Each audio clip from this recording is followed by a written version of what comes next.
சின்னையா சிவனேசன். விளக்கம் தருபவர் டாக்டர் லம்போதரன்.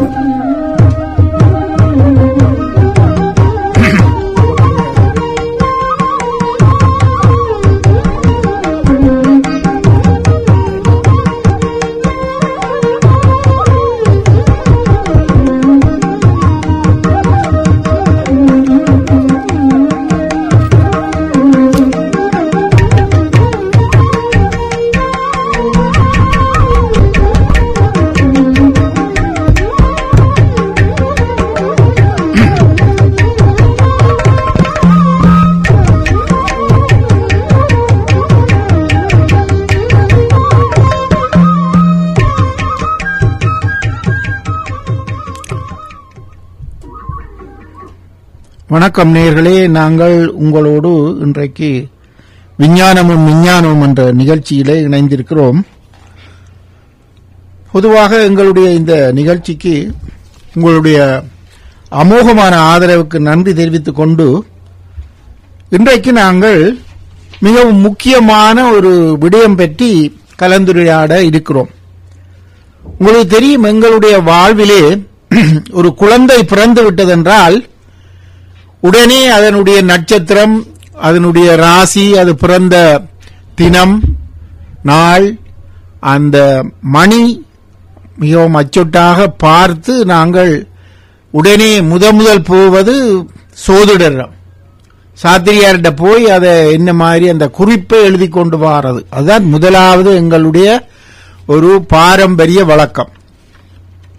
இவ்வாறு சோதிடத்தோடு எங்களுடைய முன்னோர்கள் முதல் இற்றை வரைக்கும் பின்னி பிணைந்த ஒரு வாழ்க்கையை நாங்கள் வாழ்ந்து கொண்டிருக்கிறோம்.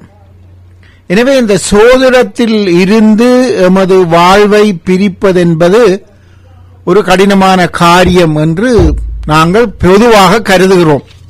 என்றாலும் சிலர் தாங்கள் இதை பற்றி நன்கு அறிந்தவர்கள் எங்களுடைய இந்த மூட நம்பிக்கைகளை நாங்கள் விட்டு எறிந்துவிட்டு விஞ்ஞான உலகிலே வாழ்ந்து கொண்டிருக்கிறோம். எனவே நாங்கள் எங்களுடைய மடமைத்தனத்தை போக்க வேண்டும், இந்த சோதிடத்தை நாங்கள் முற்றாக மறந்துவிட வேண்டும் அல்லது அதை உதாசீனம் செய்ய வேண்டும் என்ற ஒரு சாராரும் நம்முடைய வாழ்ந்து கொண்டுதான் இருக்கிறார்கள். எது எப்படி இருந்தாலும் இந்த சோதிடத்தினுடைய ஆரம்பகால வரலாறு இப்பொழுது விஞ்ஞானத்தினுடைய வரலாற்றினுடைய அடிப்படையை கொண்டிருப்பதாக பலரும் பலவாறு கூறியிருக்கிறார்கள். இன்றைக்கு அதை பற்றி நாங்கள் ஆராய்வதற்காக இங்கே வழக்கம் போல் டாக்டர் லம்போதரன் அவர்கள் கலையத்துக்கு வந்திருக்கிறார். நான் நினைக்கிறேன் நேயர்களே, இன்றைய உங்களது கேள்விகள் இந்த சோதிடம் பற்றியதாகத்தான் இருக்க வேண்டும் என்பது நாங்கள் எதிர்பார்க்கிறோம். ஏனென்றால் இந்த விடயத்தை நாங்கள் விட்டுவிட்டு வேறு விடயங்களுக்கு போகாமல் இதை பற்றியே கூடுதலாக விளக்கம் பெறுவது நல்லதென்று நினைக்கிறேன். மற்றது, இந்த காலத்துக்கு காலம் கனடாவிலே பல சோதிடர்கள் பல பேர்களோடு வந்து இங்கே பணத்தை வாரிக்கொண்டு போகிறார்கள் என்ற ஒரு பரவலான கருத்தும் நிலவுகிறது. இது எப்படி இருந்தாலும் இப்ப இதில் என்னென்றால் அந்த நிறைகளும் உண்டு, குறைகளும் உண்டு. எந்த ஒரு விஷயத்தை நாங்கள் எடுத்தாலும் அவற்றிற்கு நிறைகள் இருக்கும், குறைகள் இருக்கும். சிலர் இதை பணம் பண்ணுவதற்கு சாதகமாக பயன்படுத்திக் கொள்கிறார்கள். சிலர் உண்மையாகவே அந்த சோதிடையை முறைமையாக கற்று பணத்தை நோக்கம் இல்லாமல் ஒரு சேவையாக செய்கின்ற பலர் இப்படியே வாழ்கிறார்கள், வாழ்ந்திருக்கிறார்கள். உங்களுக்கு அநேகமான பேருக்கு தெரியும், அளவட்டியில ஒரு ஆசிரியர் இருந்தவர். அவர் ஆசிரியர், ஆனால் அவருடைய பேர் உங்களுக்கு அனைத்து பேருக்கு தெரியும். அவர் இதை ஒரு சேவையாக மக்களுக்கு செய்து வந்தார். அதனாலே அவருக்கு நல்ல ஒரு மதிப்பும் மரியாதையும் இருந்தது. எனவே எந்த ஒரு தொழிலையும் நாங்கள் நிறைவாகவும் செய்யலாம், குறையோடும் செய்யலாம். அது எல்லா தொழிலும் இருக்குது. எனவே ஒரு இருவருடைய அந்த குறைவான செயல்களால் அந்த தொழிலுக்கோ அல்லது அந்த விடயத்துக்கோ மதிப்பீனம் ஏற்படுவதை நாங்கள் தவிர்க்க முடியாது. இது எங்களுடைய வாழ்க்கையின் ஒரு நியதி. எனவே இன்றைக்கு நாங்கள் சோதிடம் பற்றி ஆராய இருக்கிறோம். தயவு செய்து நேயர்களே, டாக்டர் அவர்கள் விளக்கம் கொடுத்து கொண்டிருக்கும் பொழுது கூடியவரை நீங்கள் பார்த்திருந்து அதன் பிறகு உங்கள் கேள்விகளோடு வரலாம். சில வேளையில் நான் உங்களை இங்கே இணைப்பிலே தொடர்பு படுத்தி கொண்டால் நீங்கள் சில வேளை கொஞ்சம் பொறுமையாக அவர் வந்தவுடன் உங்களை நான் இணைப்பை தொடர்த்து விடுவேன். எனவே அதன் பிறகு நீங்கள் காவல் இருக்க வேண்டிய நிலைமை இருக்கும் என்பதை முன்னேற்பாடாக தெரிவித்துக் கொண்டு இன்றைய விடயம் சோதிடம், அதனுடைய உண்மையான வரலாறு, அதனுடைய தாற்பயம், அது எவ்வாறு நம்முடைய வாழ்க்கையிலே ஒரு அங்கமாக வந்தது, முன்னோர்களுடைய இந்த சோதிட கலை என்ற 64 கலைகளிலே ஒன்றாக கருதப்படுகின்ற இந்த சோதிட கலை பற்றிய முதலாவதான ஒரு நிலையை அவர் இங்கே உங்களுக்கு எடுத்துக் கூற இருக்கிறார். வணக்கம் டாக்டர் அவர்களே. இன்றைக்கு நாங்கள் அநேகமாக நேயர்கள் பலரை எதிர்நோக்கிறோம் என்று நினைக்கிறேன். வணக்கம்.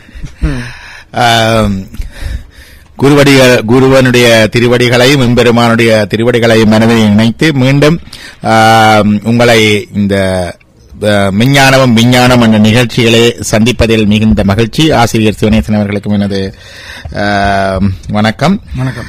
இன்றைக்கு ஆசிரியர் சொன்னது போல பல கேள்விகள் வந்து கொண்டிருக்கின்றன. அதாவது இந்த சோதிடம் என்பது எவ்வளவு உண்மை?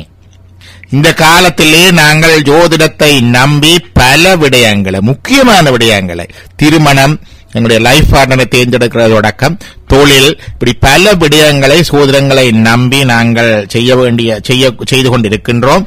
இதுல எந்த அளவுக்கு உண்மை இருக்கின்றது, இது நடைமுறையிலே எது சரியானது? ஒன்று, இந்த ஜோதிடத்தை வைத்து பல பேர் பிழைத்துக் கொள்கிறார்கள். பல பேர் இதை ஒரு பணம் பண்ணும் விதமாக பாவிக்கிறார்கள். பாமர மக்களை, அறியாதவர்களை ஏமாற்றி பிழைப்பதற்கும் இந்த ஜோதிடம் ஒரு கருவியாக இருக்கின்றது என்ற ஆதங்கம் பலருக்கு. மூன்றாவதாக, எமது சமயத்திலே இந்த ஜோதிடத்துக்குரிய இடம் என்ன? இறை வழிபாடும் சமய பக்தியும் உடையவர்களுக்கு இந்த ஜோதிடத்தினுடைய தொழிற்பாடு என்ன? அதை நாங்கள் நம்ப வேண்டுமா, பார்க்க வேண்டுமா, பின்பற்ற வேண்டுமா? இப்படி பல கேள்விகள். ஒரு சிலர் ஜோதிடம் என்பது முற்றிலும் பொய்யானது, ஜோதிட புரட்டு என்றே ஒரு புஸ்தகம் வந்திருக்கின்றது. அப்படி ஜோதிடம் பொய்யானது, இதுல எந்த விதமான அடிப்படை தகவல்களும் இல்லை, அறிவியலுக்கு ஒவ்வாதது, காலத்துக்கு ஒவ்வாதது, பழங்குப்பை, மூட நம்பிக்கை என்று சொல்லி கடுமையான வாதம் கொண்டவர்களும் இருக்கின்றார்கள். இந்த ஜோதிடத்திலே பல பேர் ஆரம்பமாக இருந்தாலும் 2 விடயங்களை முதல் சொல்லிவிட்டு ஜோதிடத்துக்குள் போவோம். நாங்கள் முதலாவதாக எங்களுடைய இன்றைக்கு எங்களுடைய 18ஆம் திகதி, இந்த நாளைய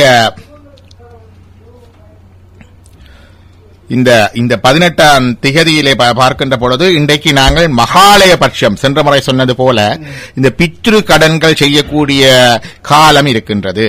இந்த பித்ரு கடன்கள் செய்யக்கூடிய காலம் இந்த 5வது தேய்பிறை காலம். ஆடி பிறந்து தட்சிணாயனன் தொடங்கி 5வது தேய்பிறை காலம். அது கடந்த திங்கட்கிழமை 12ஆம் தேதி ஆரம்பமானது. அடுத்த திங்கட்கிழமை 26ஆம் தேதி முடிவுக்கு வருகிறது அமாவாசையுடன்.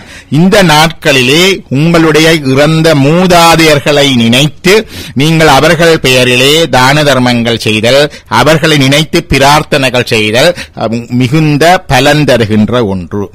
இதில் ஒன்று என்னென்று கேட்டால், இந்த விடயத்திலே விதவைகள் கூட இதிலே பங்கு பெற்றலாம் என்று விதி இருக்கின்றது. இப்ப விதவை பெண்கள், கணவனை இழந்தவர்கள் கூட கணவனுக்காக பிரார்த்திக்கின்ற தன்மை இருக்கின்றது. என்றால் ஆண்கள்லாம் பொதுவாக பித்ரு காரியங்களுக்கு உரிமையுடையவர்களாக இருந்தாலும் இந்த மகாலயபட்ச பிரார்த்தனைகள்ல விதவைகள் செய்யலாம். இதை பலவிதமாக செய்யலாம். வீட்டிலே செய்வதுதான் சிறப்பு. எல்லா நாளும் செய்ய இயலாதவர்கள் வருகின்ற திங்கட்கிழமை அமாவாசை அன்று என்றாவது இந்த இறந்தவர்கள் பெயரிலே அவர்களுக்கு உணவு படைத்து அவர்கள் பெயரிலே பிரார்த்தனை செய்து மற்றது ஆண் பிள்ளைகளாய் அதை தர்ப்பணம் செய்து அதை செய்து வருவது குடும்ப மேன்மைக்கு ஐக்கியத்துக்கு பிள்ளைகளின் சிறப்புக்கு நல்லம். பித்ருக்களுடைய ஆசீர்வாதமும் மகிழ்ச்சியும் இருந்தால் குடும்ப ஐக்கியம் சிறக்கும், குடும்பத்திலே தாம்பத்தியம் சிறக்கும், பிள்ளைகள் நன்றாக வருவார்கள். பிள்ளைகள் நன்றாக வருவதற்கும் நல்ல பிள்ளைகள் பிறப்பதற்கும் திருமண வாழ்வுகள் பிள்ளைகளுக்கு கைகூடி வருவதற்கும் இந்த பித்ருக்களுடைய ஆசீர்வாதம் மிகவும் முக்கியமான ஒன்று. ஆகவே இந்த காலத்திலே அதை நினைவு கூர்ந்து அடுத்ததாக புரட்டாதி சனி தொடங்கி இருக்கிறது, எங்களுடைய ஜோதிடத்தோட வரும். அடுத்ததாக பார்த்தால் இந்த சனி பிரதோஷ விரதம் வருகின்றது அடுத்த சனிக்கிழமை. இந்த மாதிரி அடுத்து 2 சனிக்கிழமைகளிலே பிரதோஷ விரதம் வருகின்றது. முதலாவதாக இந்த 24ஆம் தேதி அடுத்த சனிக்கிழமையிலே பிரதோஷம் வருகின்றது. சேர்ந்து வருகிறது. அடுத்ததாக அதே மாதிரியாக அக்டோபர் மாதம் 8ஆம் தேதியும் பிரதோஷம் வருகின்றது. இந்த பிரதோஷ விரதம் விரதங்களில் மிகச் சிறந்த ஒரு விரதம். பிரதோஷம் என்பது பல விதமாக சொல்லுவார்கள். பிரதோஷ விரதத்தை அதாவது இந்த திரையோதசி என்று சொல்லுவார்கள். 13th lunar day. ஒவ்வொரு மாசத்திலையும் 2 பகுதி இருக்கும். வளர்வரை காலம், தேய்வரை காலம் என்று 2 இருக்கும். அந்த வளர்வரை காலம், தேய்வரை காலம் என்றிலும் 13வது பிறை அல்லது 13th lunar dayயிலே வருவது திரையோதசி. அன்றைய தினம் பிரதோஷம். அந்த திரையோதசி தினத்திலே பிரதோஷ காலம் என்று இருக்கின்றது. பிரதோஷ காலம் என்றால் பல பேர் நினைத்துக் கொண்டிருப்பார்கள் 4:30 மணியிலிருந்து 6 மணி வரைக்கும் என்று. அது ஊரிலே 6 மணிக்கு சூரிய அஸ்தமனம் நடைபெறுகின்ற இடங்களிலே அந்த பிரதோஷ காலம் கிட்டத்தட்ட 4:30 6 சரியாக இருக்கும். ஆனால் பிரதோஷ காலம் என்பது சூரிய அஸ்தமனத்துக்கு முன்னும் பின்னும். அது மாறுவனாவோட சொல்லுகிறார், இந்த சூரிய அஸ்தமனத்துக்கு முன் 3.25 நாளிகையும் பின் 3.25 நாளிகையும் 2.5 நாளிகை 1 மணத்தியாலம் 2.5 நாளிஸ் 1 hour என்று சொல்லுவோம். ஆகவே இந்த 3.25 1.5 hours before sunset and 1.5 hours after sunset. இந்த சூரிய அஸ்தமனத்துக்கு முன்னும் பின்னும் இருக்கிற இந்த நேரத்தை சொல்றது பிரதோஷ டைம். இந்த பிரதோஷ காலத்திலே அந்த நாளுக்கு விரதம் இருந்து அந்த பிரதோஷ காலத்திலே முக்கியமாக செய்ய வேண்டியது ஒன்று, அது ஆலய வழிபாடு. சிவாலயங்களுக்கு சென்று அந்த காலத்திலே வழிபடுதல் வேண்டும் சொல்லுவார்கள். இதுல பகலிலே போஷணம் செய்யாது சூரியன் அஸ்தமிக்க ஒரு 4 நாளிகை உண்டென்றும் அளவிலே ஸ்நானம் செய்து சிவபூஷை பண்ணி திருக்கோயிலில் சென்று திவதரிசனம் செய்து கொண்டு பிரதோஷ காலம் கழிந்த பின்னர் சிவனடியாரோடு போஷணம் பண்ணல் வேண்டும். இதான் அங்க பிரதோஷ காலத்துல அந்த டைம் அந்த 1.5 hours before sunset and 1.5 hours after சன்செட்டுக்குள்ள செய்யக்கூடாத விஷயங்கள் இருக்கு. இன்றைக்கு பல பேர் அறியாமல் செய்வார்கள். சில பேர் சில சங்கங்கள் சில இடங்கள்ல பிரதோஷ காலத்திலே வீட்டிலே அங்கே வைத்து வழிபடுவது உண்டு. பிரதோஷ காலத்திலே வீட்டிலே வழிபடுவது அல்ல, கோயில்களிலே ஆலய வழிபாட்டுக்குரிய காலம். 8 விஷயங்கள் இந்த பிரதோஷ காலத்திலே செய்யப்படாது. we shouldn't do that என்றால் ஒன்று விஷ்ணு தரிசனம், மகாவிஷ்ணு தரிசனம் பண்றது, போஷணம் சாப்பிடுவது, சயனம் நித்திர கொள்வது, ஸ்நானம் குளிப்பது, எண்ணெய் தேய்ப்பது, வாகனம் ஏறல் வாகனங்களில் ஏறுவது, மந்திர ஜபம். பிரதோஷ காலத்துல ஜபம் பண்ணி கொண்டிருக்கப்படாது. இரண்டு ஆலய வழிபாட்டுக்குரிய காலம் இல்லையா, அப்படின்னா அன்றைக்கு ஜபம் கூடி பண்ணப்படாது அந்த பிரதோஷ காலத்துல. ஜபம். அடுத்தது நூல் படித்தல். நாங்கள் புஸ்தகம் பாய்ச்சி கொண்டிருக்கப்படாது, சத்சங்கம் நடத்தப்படாது. அப்ப கல பேருக்கு இது தெரிவதில்லை. பிரதோஷ காலத்திலே பல பேர் கூடியிருந்து கூட்டு பிரார்த்தனை செய்வார்கள், இல்லங்களிலே சங்கங்களிலே வழிபாடு செய்வார்கள், அங்கே அபிஷேக வழிபாடு செய்வார்கள். ஆனால் விதிப்படி பிரதோஷ காலம் ஆலய வழிபாட்டுக்கு உரிய காலம். ஆலய வழிபாடு செய்யாவிட்டால் மனதிலே இறைவனை நினைத்துக் கொண்டு இந்த இடத்திலே இருக்கலாம். ஆனா அந்த நேரத்திலே நாங்கள் குளிக்க போய் சேறு பூசிக் கொள்வது போல இந்த ஜபம் செய்தல், நூல் படித்தல், சத்சங்கம் வைத்தல் அதுகள் பிரதோஷ காலத்திலே கூடாது, விலக்கப்பட்டது என்று சொல்லி ஆர்மனாவுடைய சைவ வினாவிடையிலே இருக்கின்றது. இந்த பிரதோஷத்திலே இந்த பிரதோஷ காலத்திலே நியமமாக விரதத்தோட வழிபட்டுக் கொண்டு வந்தால் கடன், வறுமை, நோய், பயம், அவமானங்கள், மரண வேதனை, பாவம் இவையெல்லாம் நீங்கும். இதுதான் அந்த பிரதோஷ காலத்துக்கு இருக்கிறது. இதிலேயும் அந்த முன் 3.25 நாளிகை பின் 3.25 நாளிகை என்று சொன்னாலும் கூட இந்த சூரியன் அஸ்தமிக்கிறதுக்கு முன் இருக்கிற 1.5 மணி நேரம் தான் மிகவும் விசேஷம் வழிபட்டுக்கு. அப்ப 6 மணி என்பது ஒரு ஆர்பிட்டரி டைம். அப்ப அந்தந்த நேர சூரிய அஸ்தமனத்தை பார்த்து அதற்கு முன்னாலே 1.5 மணித்தியாலம் பின்னாலே 1.5 மணித்தியாலம் என்று பார்த்துக் கொள்ள வேண்டும். அதன்படிதான் இந்த பிரதோஷ வழிபாடு செய்ய வேண்டும். இந்த பிரதோஷங்கள் ஒவ்வொரு நாளுமே இந்த காலம் பிரதோஷ காலம் என்று சொல்லுவார்கள். சில பேர் நித்திய பிரதோஷத்தை அனுஷ்டித்து வருவார்கள். இந்த நித்திய பிரதோஷத்துல நாங்கள் பஞ்சாட்சரம் ஜபிக்கலாம் அந்த பிரதோஷ காலத்தில். ஏனென்றா அது சந்தியா வந்தனத்துக்குரிய காலம். அது உண்டு. மற்றது பட்ச பிரயோகம் என்று சில பேர் தேய்புறையில வர்ற 13th மட்டும் செய்வார்கள். அது ஒவ்வொரு மாசமும் வர்றதுல செய்யறது மாசத்துக்கு ஒரு முறை. மற்றது அதான் தேய்பிரையில வருவது. மற்றது பட்சம் என்றது வளர்புற தேய்பிரை 2 பக்கம் வர்ற 13 பிரதோஷமாக கொண்டாடுவார்கள். அடுத்தது இந்த சனிக்கிழமையும் பிரதோஷமும் சேர்ந்து வந்தால் அதை சொல்லுவார்கள் மகா பிரதோஷம் அல்லது மாக பிரதோஷம். இது பிரதோஷங்களிலேயே மிகவும் சிறந்த நாள். இந்த நாள்ல வழிபட்டால் 12 வருஷம் கோயில் வழிபாடு ஒவ்வொரு நாளும் செய்த பலன் கிடைக்கும். ஒரு நாள் இந்த சனிக்கிழமை பிரதோஷத்தின் சிறப்பு என்று கேட்டால், இந்த சனி பிரதோஷம் இந்த ஆலய வழிபாடு செய்தால் 12 வருடங்கள் ஆலய வழிபாடு செய்த பலன் கிடைக்கும். அன்றைக்கு வில்வ இலையாலை அர்ச்சனை செய்தால் ஒரு வில்வம் வச்சால், ஏக வில்வம் சிவார்ப்பணம் என்று சொல்லுகின்றோம் இல்லையா, ஒரு வில்வம் வச்சால் கோடி மலரால் அர்ச்சித்த புண்ணியம் கிடைக்கும். ஒரு கோடி வில்வத்தால் அர்ச்சித்த புண்ணியம் கிடைக்கும் சொல்லுவார்கள். அந்த வில்வத்துக்கு அவ்வளவு மகிமை உண்டு.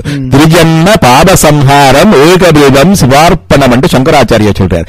திருஜன்ம பாபசங்காரம், திரு என்றா 3 ஜன்மம் 3 பிறப்புக்களை செய்த பாபனுடைய சம்ஹாரம் அழிவு ஏக வில்வம் சிவார்ப்பணம் ஒரு வில்வத்தை போடைக்குள்ள போகுதான். ஒரு வில்வமிலேயே சிவனுக்கு அர்ச்சித்தால் 3 ஜன்மங்களிலே நான் செய்த பாவங்கள் எல்லாம் போகின்றது. எங்கள் எல்லாருக்கும் என்ன இருக்கிறது? எனக்கு ஏன் இந்த கஷ்டம், எனக்கு ஏன் இந்த கவலை, எனக்கு ஏன் இந்த அவமானம், எனக்கு ஏன் இந்த கடன், எனக்கு ஏன் இப்படி பிரச்சனை, எனக்கு ஏன் இப்படி உறவினர்கள் துன்புறுத்துகின்றார்கள், எனக்கு ஏன் இந்த உடல் நோய் இப்படி வருத்துகின்றது, எனக்கு ஏன் இப்படி காரியங்கள் சரியாக கைவிடவில்லை, எனக்கு ஏன் தொழில்முறை சிறக்கவில்லை, இப்படி எல்லாரும் கேட்போம். இதற்கெல்லாம் காரணம் சொல்லுவார்கள் கொடுத்து வச்சிருக்கணும். முன் பிறப்பிலே நாங்கள் புண்ணியம் செய்திருந்தால் வரும், பாவம் செய்திருந்தால் இந்த துன்பங்கள் வரும். தீதும் நன்றும் பிறர் வர வாரா, இது இன்னொருவர் தருவது இல்லை எங்களுக்கு.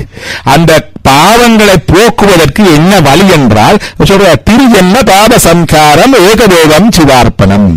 3 ஜன்மங்களுடைய பாவங்களை ஒரு வில்வமிலையை சமர்ப்பிப்பதனால அது போகின்றது என்றால், பிரதோஷ தினத்திலே ஒரு வில்வமில போட்டால் 1 கோடி மலரால் செய்த புண்ணியம் கிடைக்கும். இப்ப 3 கோடி ஜன்மங்களுடைய பாவம் போகும்.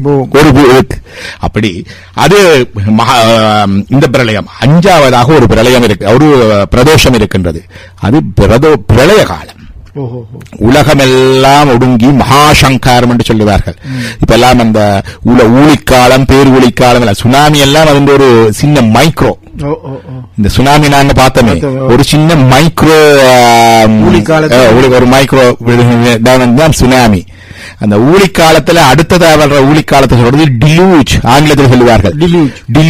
டிலூஜ் என்றால் அந்த ஊழிக்காலம் அங்க பூமியில முழுக்கவே போயிடும். இந்த சுனாமி மாதிரி ஒவ்வொரு செக்ஷன் போறது கிடையாது. இங்க இருந்து அந்த மெசேஜ் போய் வானொலியால அறிவிச்சு ஆக்களை இவாக்குவேட் பண்ணி ப்ரிப்பேர் பண்றதெல்லாம் கிடையாது. இந்த டிலூஜ்ல ஒரடியா போயிடும். அது டிலூஜ். இப்படி இந்த பூமிக்கு மட்டும் இல்ல, எத்தனையோ கோடானு கோடி அண்டத்தொகுதிகள் இருக்கின்றன. அது ஒவ்வொன்றுக்கும் இந்த ஒடுக்கம் உண்டு. ஒவ்வொன்றும் அழிந்து ஒடுங்கி வீட்டில் எல்லாவற்றும் போய் ஒடுங்குவது சிவனிடம். அந்த கடைசி சங்காரத்தை சொல்லுவார்கள் மகா சங்காரம். அந்த சங்கார காலத்திலே பிரம்ம விஷ்ணுக்களும் இருக்க மாட்டார்கள், அவர்களும் சிவனில் ஒடுங்கி விடுவார்கள். அப்ப ஒடுங்கினால் எல்லாம் ஒடுங்கிடும், நத்திங் லெஃப்ட், எல்லாம் ஒடுங்கினா என்ன மிஞ்சும் என்றால் அங்க அதான் சொல்ற நத்திங் லெஃப்ட் என்றா இந்த பிரம்ம விஷ்ணுக்களுடைய மண்டையோடுகள் இருக்குது, இந்த ரிமைன்ஸ், அந்த மண்டையோடுகள் அங்க தங்குறதுக்கு இடம் இல்லை. பிகாஸ் உலகத்தில் ஒன்றும் இல்லையே, எங்க போய் தங்குறது மண்டையோடு? அதுதான் சிவன் தரிச்சிருக்கிறார். சிவனேன் மண்டையோடு தரிச்சிருக்கிறார் என்று வைக்கணும் இல்லையா? ஏனென்றால் இந்த இறந்து போன தேவர்கள், இந்த பிரம்ம விஷ்ணுக்களுடைய மண்டையோடுகள் நிற்பதற்கு இடம் இல்லை, அதனாலே அவர் தரித்திருக்கிறார். அந்த சாம்பலை அவர் பூசி இருக்கிறார். அல்டிமேட்லி அந்த சாம்பல் இருக்குத்தானே, சாம்பல் எங்க தங்குறது? There is no place for sample to be sustained, given refuge. என்ன அப்ப அதனால காடுடைய சுடலை பொடி பூசி. இது மகாசங்காரம். அந்த கடைசி காலத்துல சக்தியும் சிவனில் ஒடுங்குவாள். கிருதியாங் காலந்தன்னில் ஒருவனே, அந்த இறுதி காலத்தில் ஒருவன் தான். இருவரும் தம் ஒருமையில் நின்றாரின் இறுதிதான் உண்டாகாதாம். ரெண்டு பேரும் சிவம் சக்தி ரெண்டு பேரும் எக்ஸிஸ்டன்ஸா இருந்தால் அது பஞ்சகிருத்தியம். படைத்தல் காத்தல் அழைத்தல் அருளல் எல்லாம் நடக்கும். அப்ப அந்த மகா சங்காரம் என்கிற கடைசி சங்கார பிரளயம் வராது. அறுதியில் அரணே எல்லாம் அழித்தலால். அறுதியில அரணாகிய சிவன் தான் இருப்பான், எல்லாம் அழிஞ்சிடும். திருப்பி அவனிட்டம் தான் திருப்பி வரும். இது சிவஞான சித்தியார். அப்ப இதைத்தான் இந்த கடைசியில இந்த சக்தியும் சிவத்தில் ஒடுங்கும் சொல்லுவார்கள். இதுவும் பிரளய காலத்துல நடக்குது. அந்த பேர் ஊழி காலத்து பிரளயம் அதை சொல்லுவார்கள். அந்த காலத்திலேயும் ஒரு தாண்டவம் இருக்கு. நடராஜருடைய இதை கேட்கும்போது சொல்லுவார்கள், வீட்டில் நடராஜர் வச்சிருக்கலாமான்னு கண்ண பேர் கேட்பார்கள். நல்லாக வச்சிருக்கலாம், எங்க வீட்டிலேயே வச்சிருக்கிறோம். வீட்டிலேயே நடராஜர் வைத்திருக்கின்ற பொழுது சிவகாமி அம்பாளுடைய பிரதிமை அல்லது சிலையும் பக்கத்திலே வைத்து பூஜிக்க வேண்டும். ஏன்னா சிவனுடைய எல்லா தாண்டவங்களிலும் அம்பிகை இருக்கின்றார். ஆனந்த தாண்டவம் இருக்கின்றது, பிரளய தாண்டவம் இருக்கின்றது இல்லையா? பிரளய காலத்திலே அவர் நந்தியும் கம்பிலிலேயே ஆடுகின்றார். அங்கேயும் அம்பாள் இருப்பாள், பார்த்து கொண்டிருப்பாள், தாளம் போட்டுக் கொண்டிருப்பாள். அப்படி அப்ப சிவனுடைய நடனத்தை நேரடியாக எடுத்து கொடுப்பதற்கு அந்த வேகம் தாங்காது. சொல்லுவார்கள், அந்த பச்சிலன் குழந்தை அந்த மருந்தின் வெண்ணை தான் தாங்காதென்ன, பாலென்னும் குளவி பசுங்குடல் தாங்காதென்னு தான் என்னும் மருந்து என்று சொல்லுவார்கள். மருந்தை தான் என்று தாய் தன் பாலு கூட கொடுப்பாளாம். அந்த மாதிரி அம்பாள் இறைவனுடைய நடனத்தை தான் தருகி அதனூடாக மற்றவர்களுக்கு அந்த அனுகிரகத்தை கொடுக்கின்றாள். ஏன்னா உங்களுக்கு intense, we cannot bear it, we cannot receive it. Ugram மட்டுமில்ல, ஆனந்தம் எல்லா விதத்திலும் போஸ்ட். அப்ப அப்படி அந்த எல்லாத்திலும் இருக்கிற அம்பாள் ஒரு நடனத்துல மட்டும் இருக்க மாட்டா. அதான் சங்கார தாண்டவம். இந்த மகாசங்கார காலத்துல பிரம்ம விஷ்ணுக்கள் எல்லாம் ஒடுங்கி அந்த தலைமாறெல்லாம் போட்டுட்டு சக்தியும் சிவன் ஒடுங்க சிவன் நின்று ஆடுவார் தனியார் தாண்டவம். அது மகாசங்கார தாண்டவம். அங்க அம்பாள் இல்லை, நடராஜ பெருமான் மட்டும்தான் இருப்பார், சக்தி அவள் ஒடுக்கும். ஆனபடியத்தான் வீட்டிலே வைத்திருக்கிறவர்கள் சிவனோடு சிவபாரதி அந்நியம் வைத்து வழிபட்டால் எல்லா சுபீட்சங்களும் உண்டாகும். நல்ல இல்லத்தில் நிறைவு, ஒரு மாந்தளம் எல்லாம் உண்டாகும். அப்ப இந்த பிரதோஷ விரதம் வருகின்றது. அப்ப தவறாமல் இதை ஞாபகப்படுத்துவதற்காக சொன்னேன். அடுத்த சனிக்கிழமை அந்த பிரதோஷம் இருக்கின்றது. அடுத்ததாக எங்களுடைய யோதிடத்துக்கு போகும்போது சனிக்கிழமை வருகிறது. இந்த சனியன் என்றாலே எல்லாருக்கும் ஒரு பயம். கடவுள் நம்பிக்கை இருக்கோ இல்லையோ, சனிக்கிழமை மட்டும் சில பேர் கோயிலுக்கு போய் வந்தேன் போடுவார்கள் என்ற ஒரு பயம். நான் படிக்கின்ற காலத்திலே என்னுடைய நண்பர் ஒருவர் இருந்தார். அப்ப அவர் இப்படி விவாதிப்பார், கடவுள் இருக்கிறாரோ இல்லையோ, கோயிலுக்கு பால் ஊத்துறது வீண் எல்லாம் சொல்லுவார். ஆனால் சனிக்கிழமை என்றால் போய் எள்ளெண்ணெய் எரிச்சு போட்டு வந்து நிற்பார். அது ஒரு வழக்கமான இதுதான். சனிக்கிழமைகளில் அநேகமா நீங்கள் பார்த்தீர்கள், சனிக்கு அவ்வளவு மயம். அப்ப நான் கேட்பேன், என்ன நீர் இவ்வளவு கதைச்சு போட்டு போய் எழுத்து போட்டு நிக்கிறா என்று கேட்டாலும் சொல்லுவார், to have the benefit of the doubt. ஆக்சுவலா இருந்துகிட்டே தான் இல்லைன்னு வந்துட்டாலும் போய் கொளுத்தி கும்பிட்டு வந்து நிக்கிறேன். டவுட் இருந்தாலும் போய் அப்ப ஒரு விதத்திலே அந்த பயம் வேலை செய்யணும். பக்தியின் தொடக்கம் பயம்தானே. பைபிளையும் அந்த வாசகம் இருக்கிறது, பைபிளையும் அந்த வாசகம் இருக்கின்றது. இந்த எல்லாரும் சனீஸ்வரன் என்று சொல்லுவார்கள். ஈஸ்வரன் அல்ல, அது தப்பு. ஈஸ்வரன் என்பது இறைவனுக்குரிய நாமம். எல்லா ஐஸ்வர்யங்களையும் உடையவன் ஈஸ்வரன். ஈசன் அடி போற்றி, எந்த அடி போற்றி, சிவபுராணத்துல வருது. அப்ப ஈஸ்வரன் என்றால் இறைவனுக்கு மட்டும்தான் அது கொடுக்கும். ஈஸ்வரன் ஈஸ்வரி, மற்றவர்களுக்கெல்லாம் ஈஸ்வரன் பட்டவெல்லாம் கொடுக்கலாம். இது என்னென்ன இந்த சனீஸ்வரன் வந்ததுண்டா, ஆக்சுவலி சனைச்சரன். சரம் என்றால் நகர்தல். இப்ப ஜாதகம் பார்ப்பவர்களுக்கு தெரியும், இந்த 12 ராசி கட்டம் இருக்குத்தானே. சிலர் சொல்லுவார்கள் சர ராசி என்று, இப்போ மூவபிள் சைன் என்று சொல்லுவார்கள், மூவ் பண்ணி கொண்டிருக்கும். சிலது ஸ்திர ராசி, பெர்மனண்டா இருக்கும்.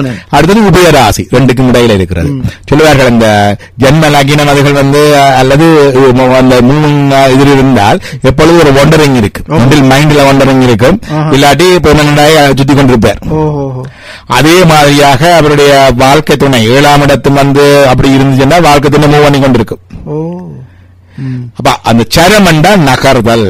அப்ப சனைச்சரம் என்பது அவருடைய நகர்ச்சியை கொண்டு ஏற்பட்டது. அவர் மெதுவாக நகர்கின்ற கிரகம். இந்த ஜோதிட புரட்டம் சொல்வர்கள் சொல்லுவார்கள், அந்த காலத்தில் ஆக்களுக்கு இந்த பூமியை சுற்றி சூரியனை சுற்றித்தான் கிரகங்கள் வருகின்றது என்ற உண்மை தெரிந்திருக்கவில்லை. அப்ப அப்படித்தானே சொல்லுகிறார்கள். அப்ப அவர்களுக்கு இந்த வான சாஸ்திரத்தை பற்றி பண்டைய இந்துக்களுக்கு அல்லது தமிழர்களுக்கு ஒன்றுமே தெரியாது. அவர்கள் நினைத்துக் கொண்டிருந்தார்கள் பூமி தட்டையானதென்று. அவர்களுக்கு தெரியாது இதற்கு பின்னாலே கோடிக்கணக்கான அண்ட தொகுதிகள் இருக்கின்றன அவர்களுக்கு தெரியாது.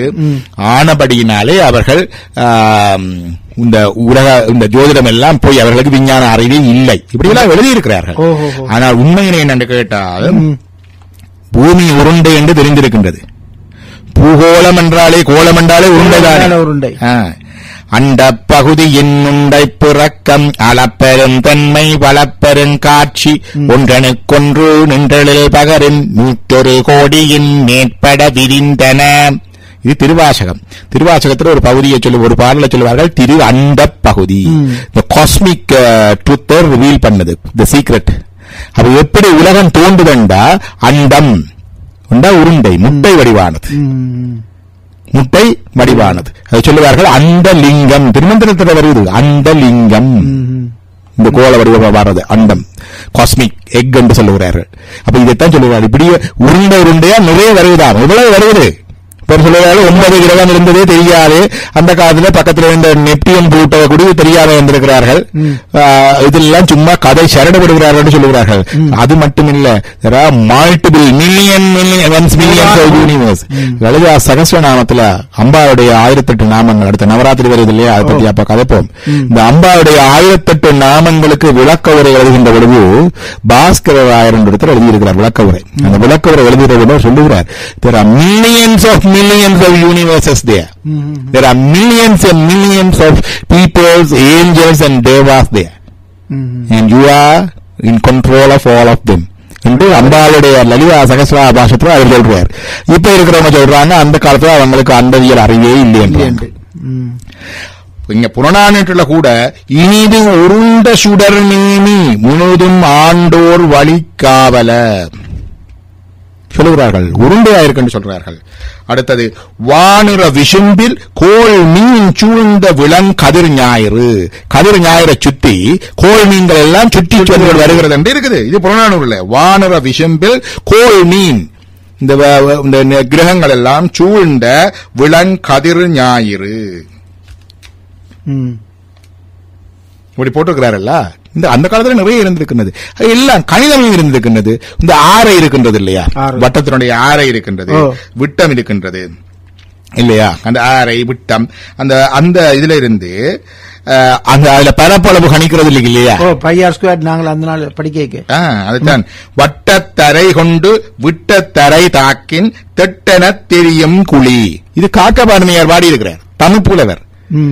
ஒரு பரப்பு கிடைக்கிறதுக்கு இந்த வட்டத்தரை கொண்டு விட்டத்தரை தாக்கின், அதால இதை பெருக்கி அங்கால வர திட்டன தெரியும் குழி, அதுல இருக்கிற பரப்பு தெரியும்.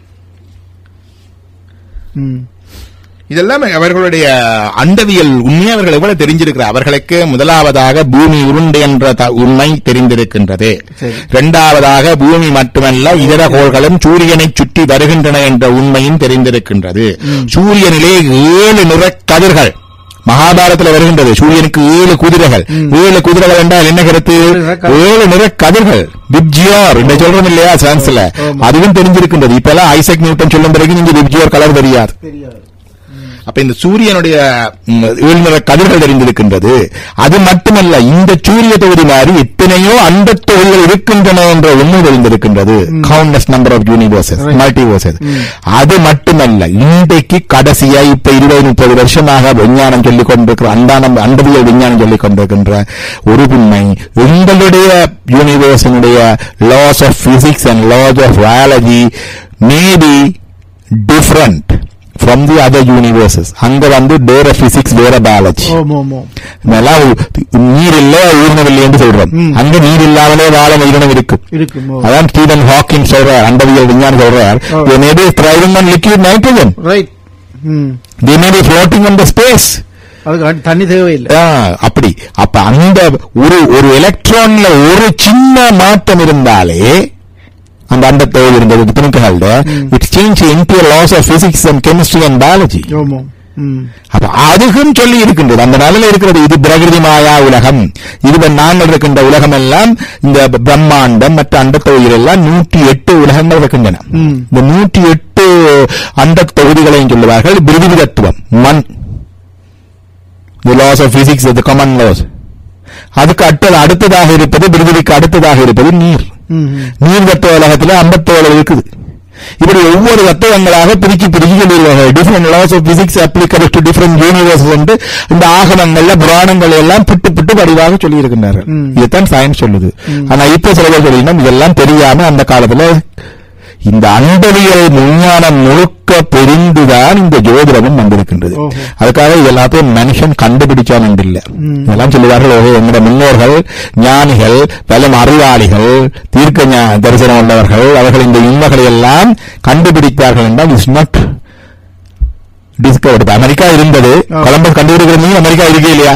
அதே மாதிரி இதெல்லாம் சாஸ்வதமான உண்மைகள், காஸ்மிக் ட்ரூத், மெய்.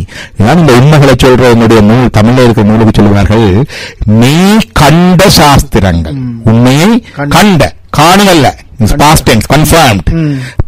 அதான் இந்த text of truth revealed என்று சொல்லுவார்கள். 14 நூல்கள் இருக்கின்றன. அது எல்லாம் இதை பற்றி எல்லாம் விரிவாக இருக்கின்றது. ஆகவே நாங்கள் அறியாமல் பழையவர்களுக்கு எங்களுடைய சமயங்களிலே இதுகளிலே கூர்ந்தவர்களுக்கு அவர்களுக்கு இதை பற்றிய அறிவில்லை, விளக்கமில்லை, அறிவிலிகள், மூட நம்பிக்கையுள்ளவர்கள் எல்லாம் சொல்லப்படாது. இதெல்லாம் சொல்லுவார்கள் ஆதிசேஷன் பூமியை தாங்குகின்றது என்று ஒரு இது இருக்கு. ஆதிசேஷன் பூமியை தாங்குது என்று சொன்ன அறிவிலிகள் என்று சொல்லுகிறார்கள். ஆதிசேஷன் எத்தனை தலை? 1000 தலை. இந்த பூமி சுற்றி கொண்டிருக்கிறது இல்லையா, அதுக்கு ஒரு சுழற்சி விசை ஒன்று இருக்கின்றது, அது ஈர்ப்பு விசை ஒன்று இருக்கின்றது. அப்ப ரெண்டுக்கும் பேலன்ஸ் பண்ணித்தான் பூமி சுற்றி கொண்டிருக்குது. அப்ப பார்த்தால் பூமியினுடைய அந்த மேற்பரப்பு இல்லையா, அந்த கோளத்தின் மேற்பரப்பில் நீங்கள் அந்த போர்ஸ் நேர்கோடா போடுங்க. ஒரு கோடு பூமியின் சுழற்சி விசை, இன்னொரு கோடு சூரியன் ஈர்ப்பு விசை. அப்ப அது ரெண்டையும் பரவலா போட்டு கொண்டா there are countless number of lines you can put to the forces. அதுதான் countless number of forces. அதான் அந்த ஆதிசேஷன் 1000 தலை ஆதிசேஷன் பூமியை பேலன்ஸ் பண்ணி கொண்டிருக்குது. இதுதான் இந்த உண்மை. அசுரன் இந்த பூமி உலகம் எல்லாத்தையும் பாயா சுருட்டி கொண்டு போனானா. இதெல்லாம் கதை விடுறாங்க, பாயை சுருட்டி கொண்டு போய் எங்க வைக்கிறது கேட்கிறாங்க. அந்த கடல் என்று சொல்லுறார்கள். கடலே பூமிக்கு இருக்குது. அது காஸ்மிக் ஓஷன் ஐயா, இது காஸ்மிக் ஸ்பேஸ், காஸ்மிக் ஓஷன். இது என்ன பாய்ச்சுருள் என்றால் குழுகுள்ள போய் நீங்கள் என்னுடைய மில்கி வே இருக்கு இல்லையா, ஆகாய கங்கை, என்னுடைய கேலக்சி, அதுதான் பூலோகம் என்று இடத்துல சொல்லுவார்கள். அந்த மில்கி வேங்கிய படத்தை எடுத்து இமேஜஸ் போட்டு மில்கி வே என்று போட்டு பாத்தீங்கன்னா வரும் மில்கி வேனுடைய படம். இந்த 2 பரிமாண படத்துல பாக்கல பாய் சுருட்டி வச்சது போலதான் இருக்குது கேலக்சி. கேலக்சி அப்படித்தானே இருக்குது. பாய் சுருட்டி வச்சது போலத்தான் இந்த மில்கி வே ஒரு ஸ்பைரல் மில்கி வேயாக இருக்கின்றது. அப்ப இந்த சுழற்சி அந்த நாளிலேயே தெரிந்திருக்கின்றது. பூமி சூரியனை, சந்திரன் பூமியை சுற்றுது, பூமி சந்திரனோட சேர்ந்து சூரியனை சுற்றுது. சூரியன் நிலையா நிற்கிறோ இல்ல, சூரியனும் சுத்துது. சூரியனும் சுத்துது, இந்த கேலக்சியில இருக்கிற மையத்தை வச்சு சுத்துது. இந்த கேலக்சியில ஒரு மையம் இருக்குது இல்லையா, இந்த கேலக்சியும் சுத்தி கொண்டுதான் இருக்குது. அதே மாதிரி எண்ணற்ற கோள்கள் சுற்றி கொண்டிருக்கின்றன. அந்த சுற்றி கொண்டிருக்கிற அந்த ஆக்சிஸத்தான் சொல்லுவார்கள் மகாமேரு, மேருமலை. மேரு என்பது இந்த ஆக்சிஸ், இந்த காஸ்மிக் ஆக்சிஸ். அப்ப இது எல்லாம் தெரிஞ்சுதான் அவங்க எல்லாம் வடிவா சொல்லி இருக்கிறாங்க. அப்ப இது தெரியாம நாங்கள் ஜோதிடத்தின் கிரக நிலை தெரியாதவர்களால ஜோதிடம் கொடுக்கப்பட்டது என்று சொல்ல முடியும். இதெல்லாம் உண்மை உண்டு. அப்ப இந்த சரராசி சனீஸ்வரன் என்ன கருத்துண்டா, among the 7 planets we have, 9 என்று சொல்றது ராகு கேது சாயா கிரகம். சாயா கிரகம் உண்மையான ரியல் கிரகம் இல்லை. is a nodal point in the astronomy. அந்த இன்டர்செக்ஷன் நார்மல் பாயிண்ட்ஸ் தான் சொல்றது நிழல் கிரகம் என்று சொல்லுவோம். பார்த்தா ஜோதிடம் பாணிபவர்களுக்கு தெரியும், ராகு கேதுக்கு சொந்த வீடு கிடையாது. அதுக்கு மேட இடவண்டுக்கு இருக்கிறவர்கள் ராகு கேதுக்கு கிடையாது. அவர்கள் இருக்கிற வீட்டின் பலனை தருவார்கள் சொல்லி இருக்கு. அப்ப அந்த 7 கிரகங்கள்ல இந்த சனி கிரகம் தான் மிகவும் ஸ்லோ மூவிங் பிளானட் ஆனபடினால சரம் என்பது இந்த மூவிங். அப்ப சனீஸ்வரன் என்றால் மெதுவாக நகர்ந்து கொண்டிருக்கின்ற ராசி. அப்ப சொல்லுவார்கள் இந்த புராண கதையில சும்மா புழுடா விட்டு இருக்கிறாங்க. அவருக்கு சனீஸ்வரனுக்கு அப்படி புதன் அலிக்கிரகம், சனி புதன் அலிக்கிரகம், சனீஸ்வரன் நம்பிக்கிரகம், செவ்வாய் ரௌத்ர கிரகம் என்றெல்லாம் சொல்லுகிறார்கள். சனீஸ்வரன் நம்பிக்கிரகம் என்று சொன்னதுக்கு காரணம் அவருடைய மூவ்மெண்ட் வெரி ஸ்லோ. சனீஸ்வரனை சுற்றி இருக்கிற அந்த மூன்ஸ் இருக்குத்தானே, அந்த கிளவுட் எல்லாம் டார்க்காகத்தான் இருக்கு. அதான் அவருடைய நிறம் கருப்பு. தெரிஞ்சுதான் சொல்லி இருக்கிறார்கள். இதற்கெல்லாம் காரணம் சொல்லி அர்த்தம் கேட்பார்கள். இந்த ஜடம் இதெல்லாம் ஜஸ்ட் மேட்டர் தானே. இந்த ஜடப்பொருள்கள் எப்படி எங்களுடைய வாழ்க்கையை தீர்மானிக்கும் என்று கேட்பார்கள். ஜடப்பொருள்கள் என்னுடைய வாழ்க்கையை தீர்மானிப்பதில்லை. அந்த ஜடக்கோள்களுக்கு அதிபதியாக இருக்கிற பிரிசைடிங் டெய்டீஸ். சனி என்பது ஒரு கிரகம். அந்த சனிக்கு அதிபதியாக இருக்கிற பிரிசைடிங் டெய்டி தான் சனீஸ்வரன்.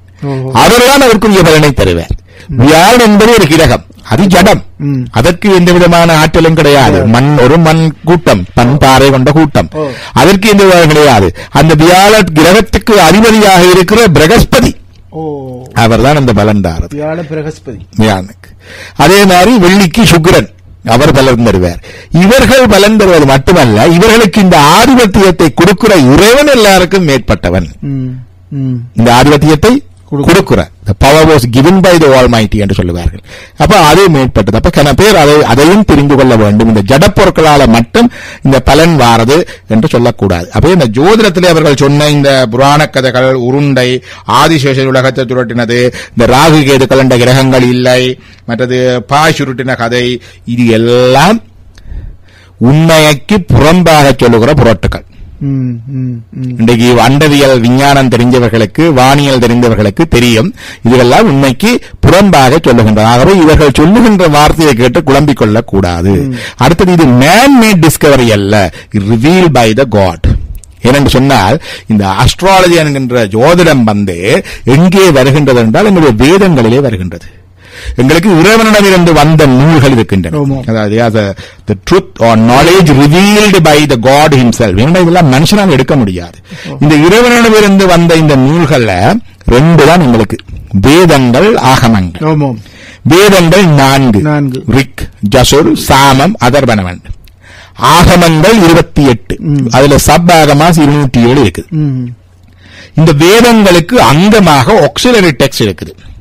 இந்த ஆக்சிலரி டெக்ஸ்ட் 6, அதில் ஒன்றுதான் இந்த ஜோதிடம். அந்த வேதங்கள் ஒரு கிராமர் ஒரு ஆக்சிலரி டெக்ஸ்ட் கொண்டிருக்கிறது.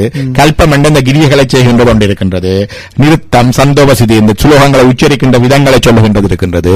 மற்றது ஜோதிடம், அதான் ஆரங்கம், 4 வேதம், ஆனாய் போற்றி சொல்லுகிறார்கள் இல்லையா? அப்ப சுவாமிகள் ஆரங்கம், 4 வேதம், ஆனாய் போற்றி. 4 வேதங்களும் 6 அங்கங்களும், 6 அங்கங்கள் 6 நூல்கள். 6 நூல்கள் ஒன்று ஜோதிடம். Revealed from the Almighty. ஆனபடியாதான் இதெல்லாம் தெரிஞ்சிருக்கு. இல்லாட்டி யாருக்கு தெரியும்? இந்த அண்டவியல் உண்மையெல்லாம் யாருக்கு தெரியும்? இப்படி தோன்றினது, இப்படி இயங்குகின்றது, இப்படி தொழிற்படுகின்றது என்று சொல்லி இதெல்லாம் மனுஷன் கண்டுபிடிச்சிருக்க முடியுமா? இப்ப டெலஸ்கோப் கண்டோன்னா இன்றைக்கு டெலஸ்கோப்ல கொஞ்சம் தெரிஞ்சோன்னு சொல்றோம் நாங்கள். ஆனால் இதெல்லாம் ஆல்ரெடி ரிவீல்டு காஸ்மிக் ட்ரூத். அதான் சொல்லுவார்கள், இந்த இந்து மதம் என்பது it is not a religion. The Hinduism not a religion or sect.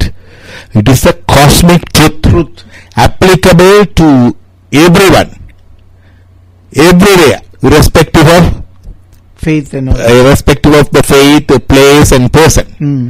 எல்லா காலத்துக்கும், எல்லா மக்களுக்கும் மட்டுமல்ல, தேவர்கள், கிண்ணறர்கள், மற்றவர்கள், எல்லா ஜீவராசிகளுக்கும் பொருந்தக்கூடிய ஒரு காஸ்மிக் ட்ரூத் தான் இந்த எங்களுடைய சைவத்தினுடைய உண்மை. அதான் சைவம் என்று சொன்னால் it is a cosmic truth, undiluted, unadulterated, unaltered, applicable to anybody, everyone என்றுதான் சொல்ல வேண்டும். அப்படிப்பட்ட இந்த தன்மை இருக்கின்றது. இனி இந்த ஜோதிடத்திலே அடுத்தது என்று கேட்டால், அப்ப ஜோதிடம் ஏன் பிழைக்கின்றது? ஜோதிடத்தில் கன பிட்ஃபால்ஸும் இருக்குது. முறையில பிளவிட்டு போட்டு இல்லை, அதுல ரெண்டு கேட்டால் அதை அறிந்து சொல்லுகின்ற நல்ல ஜோதிடர்கள் இல்லை. சமீபத்திலே எனக்கு தெரிந்த ஒருவரை பார்த்தால் அவருடைய சகோதரிக்கு திருமணம் பேசுகின்றார்கள். 32 வயதாகின்றது. ஒவ்வொரு யோகரும் பார்த்துட்டு இந்த பொருத்தம் இல்ல, செய்ய இயலாது, அது பொருத்தம் இல்லை, இது இப்ப பெண்ணும் குடும்பமும் விரும்பி மாப்பிள்ளை குடும்பமும் விரும்பி எல்லாரும் செய்ய போனாலும் ஜோதிடர் சொல்லுவார், சேச்சி இதுல ரச்சு பொருத்தம் இல்லை, அந்த பொருத்தம் இல்லை, இந்த பொருத்தம் இல்லை. இப்படி ஜோதிடர்கள் செய்கின்ற அநியாயத்தினாலேயே வாழ்க்கை இல்லாமல் இருக்கிற மக்கள் எத்தனையோ பேர். அது ஒன்று. இரண்டாவதாக சில வேளையில குடும்பமே பொருந்தாது. 2 ஆண் பெண் இருந்தால் ஒருவருக்கு ஒரு ஒத்த வயது இருக்க வேணும், ஒத்த கல்வி நிறை இருக்க வேணும், ஒத்த அறிவு இருக்க வேணும். இதான் இந்த தொல்காப்பியத்தில் சொல்லியிருக்கிறார்கள் 10 விதமான பொருத்தவர்கள், குணமே குறியே என்றெல்லாம் சொல்லியிருக்கிறார்கள். அந்த 10 விதமான பொருத்தங்கள் இருந்தாலும் கூட இந்த ஜோதிடர்கள் இருக்கிறவர் சொல்லுவார்கள், இல்லை இன்ன பொருத்தம் இல்லை, செய்யப்படாது. இதாலேயே நல்ல வாழ்க்கை துணையை அடைகின்ற வாய்ப்பை இழந்து போகின்ற காளையர்கள், கன்னியர்கள், கணபேர். பெற்றோருக்கும் இந்த விஷயம் தெரியாது. ஜோதிடம் சொன்னால் அதுல கடவுளோட ஜோதிடத்துக்கு பயம். ஆமாம், அது அதில் மாற்று கருத்து இல்லை. அதான் அங்க இருக்கிற தவறு. இப்ப ஜோதிடருக்கு என்ன லட்சணம், நல்ல ஜோதிடர் எப்படி இனங்கன்று என்றால், இன்னைக்கு நான் இருந்து சொல்லலாம் இவர் நல்ல ஜோதிடர் அவர் நல்ல ஜோதிடர் என்று. ஆனால் பார்த்தால் ஒன்று ஜோதிடம் சொல்ற ஜோதிடருக்கு ஒரு குரு பாரம்பரியம் வேண்டும். அதாவது இன்னொரு ஜோதிடரிடம் அவர் ஜோதிடத்தை கற்றிருக்க வேண்டும். இப்ப எல்லாம் ரிட்டையர்ட் டீச்சர்ஸ், ரிட்டையர்ட் போஸ்ட் மாஸ்டர்ல இருந்து பல பேர் பஞ்சாங்கம் வச்சுக்கொண்டு 2 ஜோதிட புத்தகத்தையும் படிச்சு போட்டு தாங்களாகவே வெளிக்கிடுவார்கள், சுயம்பலிங்கங்கள் மாதிரி. இவர்கள்ட்ட போய் பொருத்தம் கேட்கிறோம், பஞ்சாங்கம் ஆக்கிறோம், போய் உங்களுடைய காசையும் வீணாக்கி வாழ்க்கையையும் வீணாக்கப்படாது. ஜோதிடம் சொல்ற எல்லாருக்கும் ஒரு குரு பாரம்பரியம் தேவை. அப்ப ஒரு குருவிடம் தான் கற்க வேண்டும். அவர் தான் இந்நேரம் படித்தான் என்று சொல்லாவிட்டால் அவரிடம் போவதில் பிரயோஜனம் இல்லை. அப்ப அது ஒரு அறிகுறி. அதை வைத்துக் கொண்டு நாங்கள் அவர் சிறப்பான. இரண்டாவது, ஜோதிடருக்கு தெய்வ வழிபாடு இருக்க வேண்டும். He should have his ஆன்மார்த்த Pooja. He should do his personal worship. அவருடைய ஜபம் செய்ய வேணும், தன்னுடைய மந்திரத்தை ஜபிக்க வேணும், தன்னுடைய தெய்வத்துக்கு பூஜை பண்ண வேணும். அதே அவர் அரமணத்தியாலவே ஒரு நாளும் அது செய்யாத எல்லாரும் ஜோதிடம் செய்ய முடியாது. ஏனென்றால் ஜோதிடம் தெய்வ மக்களை எல்லாம் நஞ்சனை இறைவனிடமிருந்து வந்தது. இதை எடுத்து சொல்வதென்றால் அந்த இறை வழிபாட்டிலே இருக்கின்றவர்களால சொல்ல முடியும். இது தெய்வ சித்தம் என்று இருக்கிறது இல்லையா? அதாவது ஜோதிட கலையிலேயே இந்த புஸ்தகத்திலே ஒரு இன்ட்ரோடக்டரி ஸ்லோகம் இருக்குது. அது சொல்லுவார்கள், இந்த படைத்த கடவுளை தவிர வேறு யார் இந்த வாழ்க்கையில் நடக்க போறவோ உள்ளபடி அறிவார். இது ஜோதிட புத்தகத்தில் இருக்கிற சுலோகம், இன்ட்ரோடக்டரி சுலோகம். அப்ப இறைவனுக்குத்தான் ஜோதிடத்தை விட எல்லாம் தெரியும். தெரியுமா? சரி, அது 2. அப்ப வழிபாடு இருக்க வேண்டும். 3வதாக அவருக்கு ஒரு வாக்கு சித்தி வேணும். அவருக்கு வாக்கு இருக்கு இல்லையா? அந்த வாக்கு ஒரு வாக்கு சித்தி என்று இருக்கிறது. அது ஜாதகத்துல 2ஆம் இடம் வாக்குஸ்தானம். அந்த வாக்குஸ்தானத்துல அவர்களுக்கு அதுக்குரிய கிரக நிலை, அந்த கிரகம் நல்லா இருந்தால் அந்த வாக்கு சித்தி வரும். அந்த வாக்கு சித்தி இல்லாட்டி ஜோதிட அறிவு இருந்தும் பிரயோஜனம் இல்லை. அது இயற்கையாக வர வேணும். அது வர வேணும். தெய்வ வழிபாட்டுல நம்ம இன்னும் கூர்மை அடையும். அது உண்டு. அடுத்ததாக இந்த வாக்கு சித்தி வருவது கூட அவருக்கு ஜோதிட சாஸ்திரத்துல வல்லவர் என்ற தன்மை இருக்கணும். அவருடைய குறிப்பில பாத்தீங்க என்றால் இந்த புதன் பலமா இருக்கணும். புதன் கணிதத்துக்குரிய கிரகம், அது பலமா இருக்க வேண்டும். குரு நல்ல நிலையில் இருக்க வேண்டும். இதில் இருந்தாத்தான் ஜோதிடம் சொல்றது நல்லா வரும். அப்ப அவருக்கு வாக்கு சித்தி இருக்க வேண்டும். அவருடைய ஜோதிடத்திலே அந்த கிரகங்கள் நல்லா இருக்க வேண்டும். அடுத்ததாக ஒரு இன்ட்யூஷன் அண்ட் கவுன்சிலிங் டேலண்ட்ஸ் இருக்க வேண்டும் இல்லையா? ஒரு கம்ஃபர்டிங் வேர்ட்ஸ் இருக்க வேண்டும். சில பேர் ஜோதிட சொல்லி போட்டு சொல்லுகிறது, ஓகே இந்த வருஷத்துக்குள்ள உங்களுடைய குடும்பம் பிரியும், உண்டாக போற கணவன் மனைவியே சொல்லி விடுவார்கள், இந்த வருஷத்துக்குள்ள உங்களோட குடும்பம் பிரியும் என்று. இருக்கிற குடும்பத்துக்கு இது ஒரு பிரச்சனையா? அதே வலது என்னுடைய தாயார் இந்த இதுக்குள்ள போயிடுவார் சொல்லுவார்கள். இப்படி சொல்லுவதில்லை. எனக்கு ஞாபகம் இருக்கும்போது எங்களுக்கு ஊர்ல இருந்த காலத்துல எங்களுக்கு எல்லாம் ஜோதிடம் பார்க்க வந்தவர் அவர் பாரம்பரியமாக கேட்ட ஒரு பெரிய ஆளண்டும் இல்லை. வீடு வீடாக சென்று ஜோதிடம் செய்த ஒருத்தர், பூனேகரியை சேர்ந்தவர், திரு அளவண்டவற்ற பெயர் அவரை பரவலுக்கு தெரிஞ்சிடாது. அவர் மட்டும்தான் சொல்லுவார், வருஷத்துக்கு ஒருக்கா சொல்லுவார். அவருடைய காலத்துல என்ன சொன்னாலும் கடைசியாக முடிக்கும் பொழுது எல்லாம் சொல்லி முடிச்சு போட்டு சொல்லுவார், இந்த ஜாதக சாதப்படி இப்படி இப்படி எல்லாம் இருக்குது, இதுக்கெல்லாம் இந்த பரிகாரங்கள், இந்த ஒரு வழிபாட்டு பரிகாரமா சொல்ல வேணும். இப்படி பூஜைகள் செய்து இந்த வழிபாடுகள் செய்து நான் செய்து வர இந்த கஷ்டங்கள் எல்லாம் பனியை கண்ட சூரியன் போலவும் விலகும்.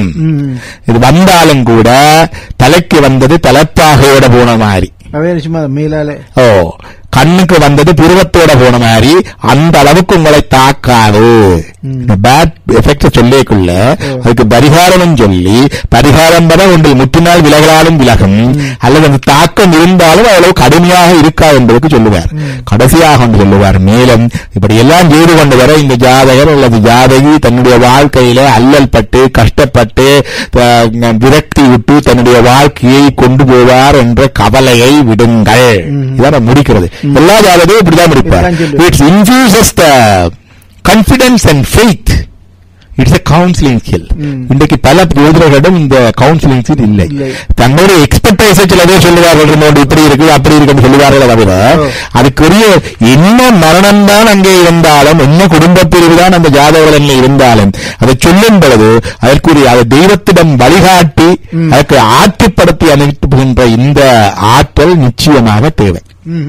அது இல்லாமல் இந்த ஜோதிடர்கள் ஜோதிடம் சொல்ல முடியாது. ஆகவே நீங்கள் இப்படி நல்ல இந்த பண்புகள் 5 பஞ்ச லட்சணங்கள், குரு பாரம்பரியம், தெய்வ வழிபாடு, வாக்கு சித்தி, மற்றது ஆலோசனை சொல்லுகின்ற தன்மை, அடுத்ததாக அவருடைய ஜாதகத்தில் அதை நாங்கள் பார்க்க முடியாது இருக்கின்ற தன்மை, இந்த 5 இருக்கின்ற ஜோதிடர்களை அறியாமல் நாங்க போய் ஜோதிடம் கேட்டுட்டு பொருத்தம் கேட்டுட்டு இவர் பொருத்தம் பார்த்து சொன்னார், அவர் அப்படி சொன்னார், இப்படி செய்வேன், இப்படி இருக்குதுன்னு என்று சொல்லி ஜோதிடம் பொய் என்று உணரப்படாது. ஜோதிடம் பொய் என்று உணரப்படாது. அடுத்ததாக ஜோதிடம் ஒரு கைட்லைனே தவிர டிட்டர்மினிங் ஃபேக்டர் அல்ல. It there to help you. ஜோதிடம் இஸ் நாட் அவர் கோல். பல பேர் கேட்பார்கள், சிலர் கேட்டிருந்தாங்க, நீங்கள் அந்த ஜோதிடத்தை பற்றி கொஞ்சம் ஒரு டிஸ்கஸ் பண்ண வந்தாருங்கோ அல்லது கிளாஸ் வையுங்கோ.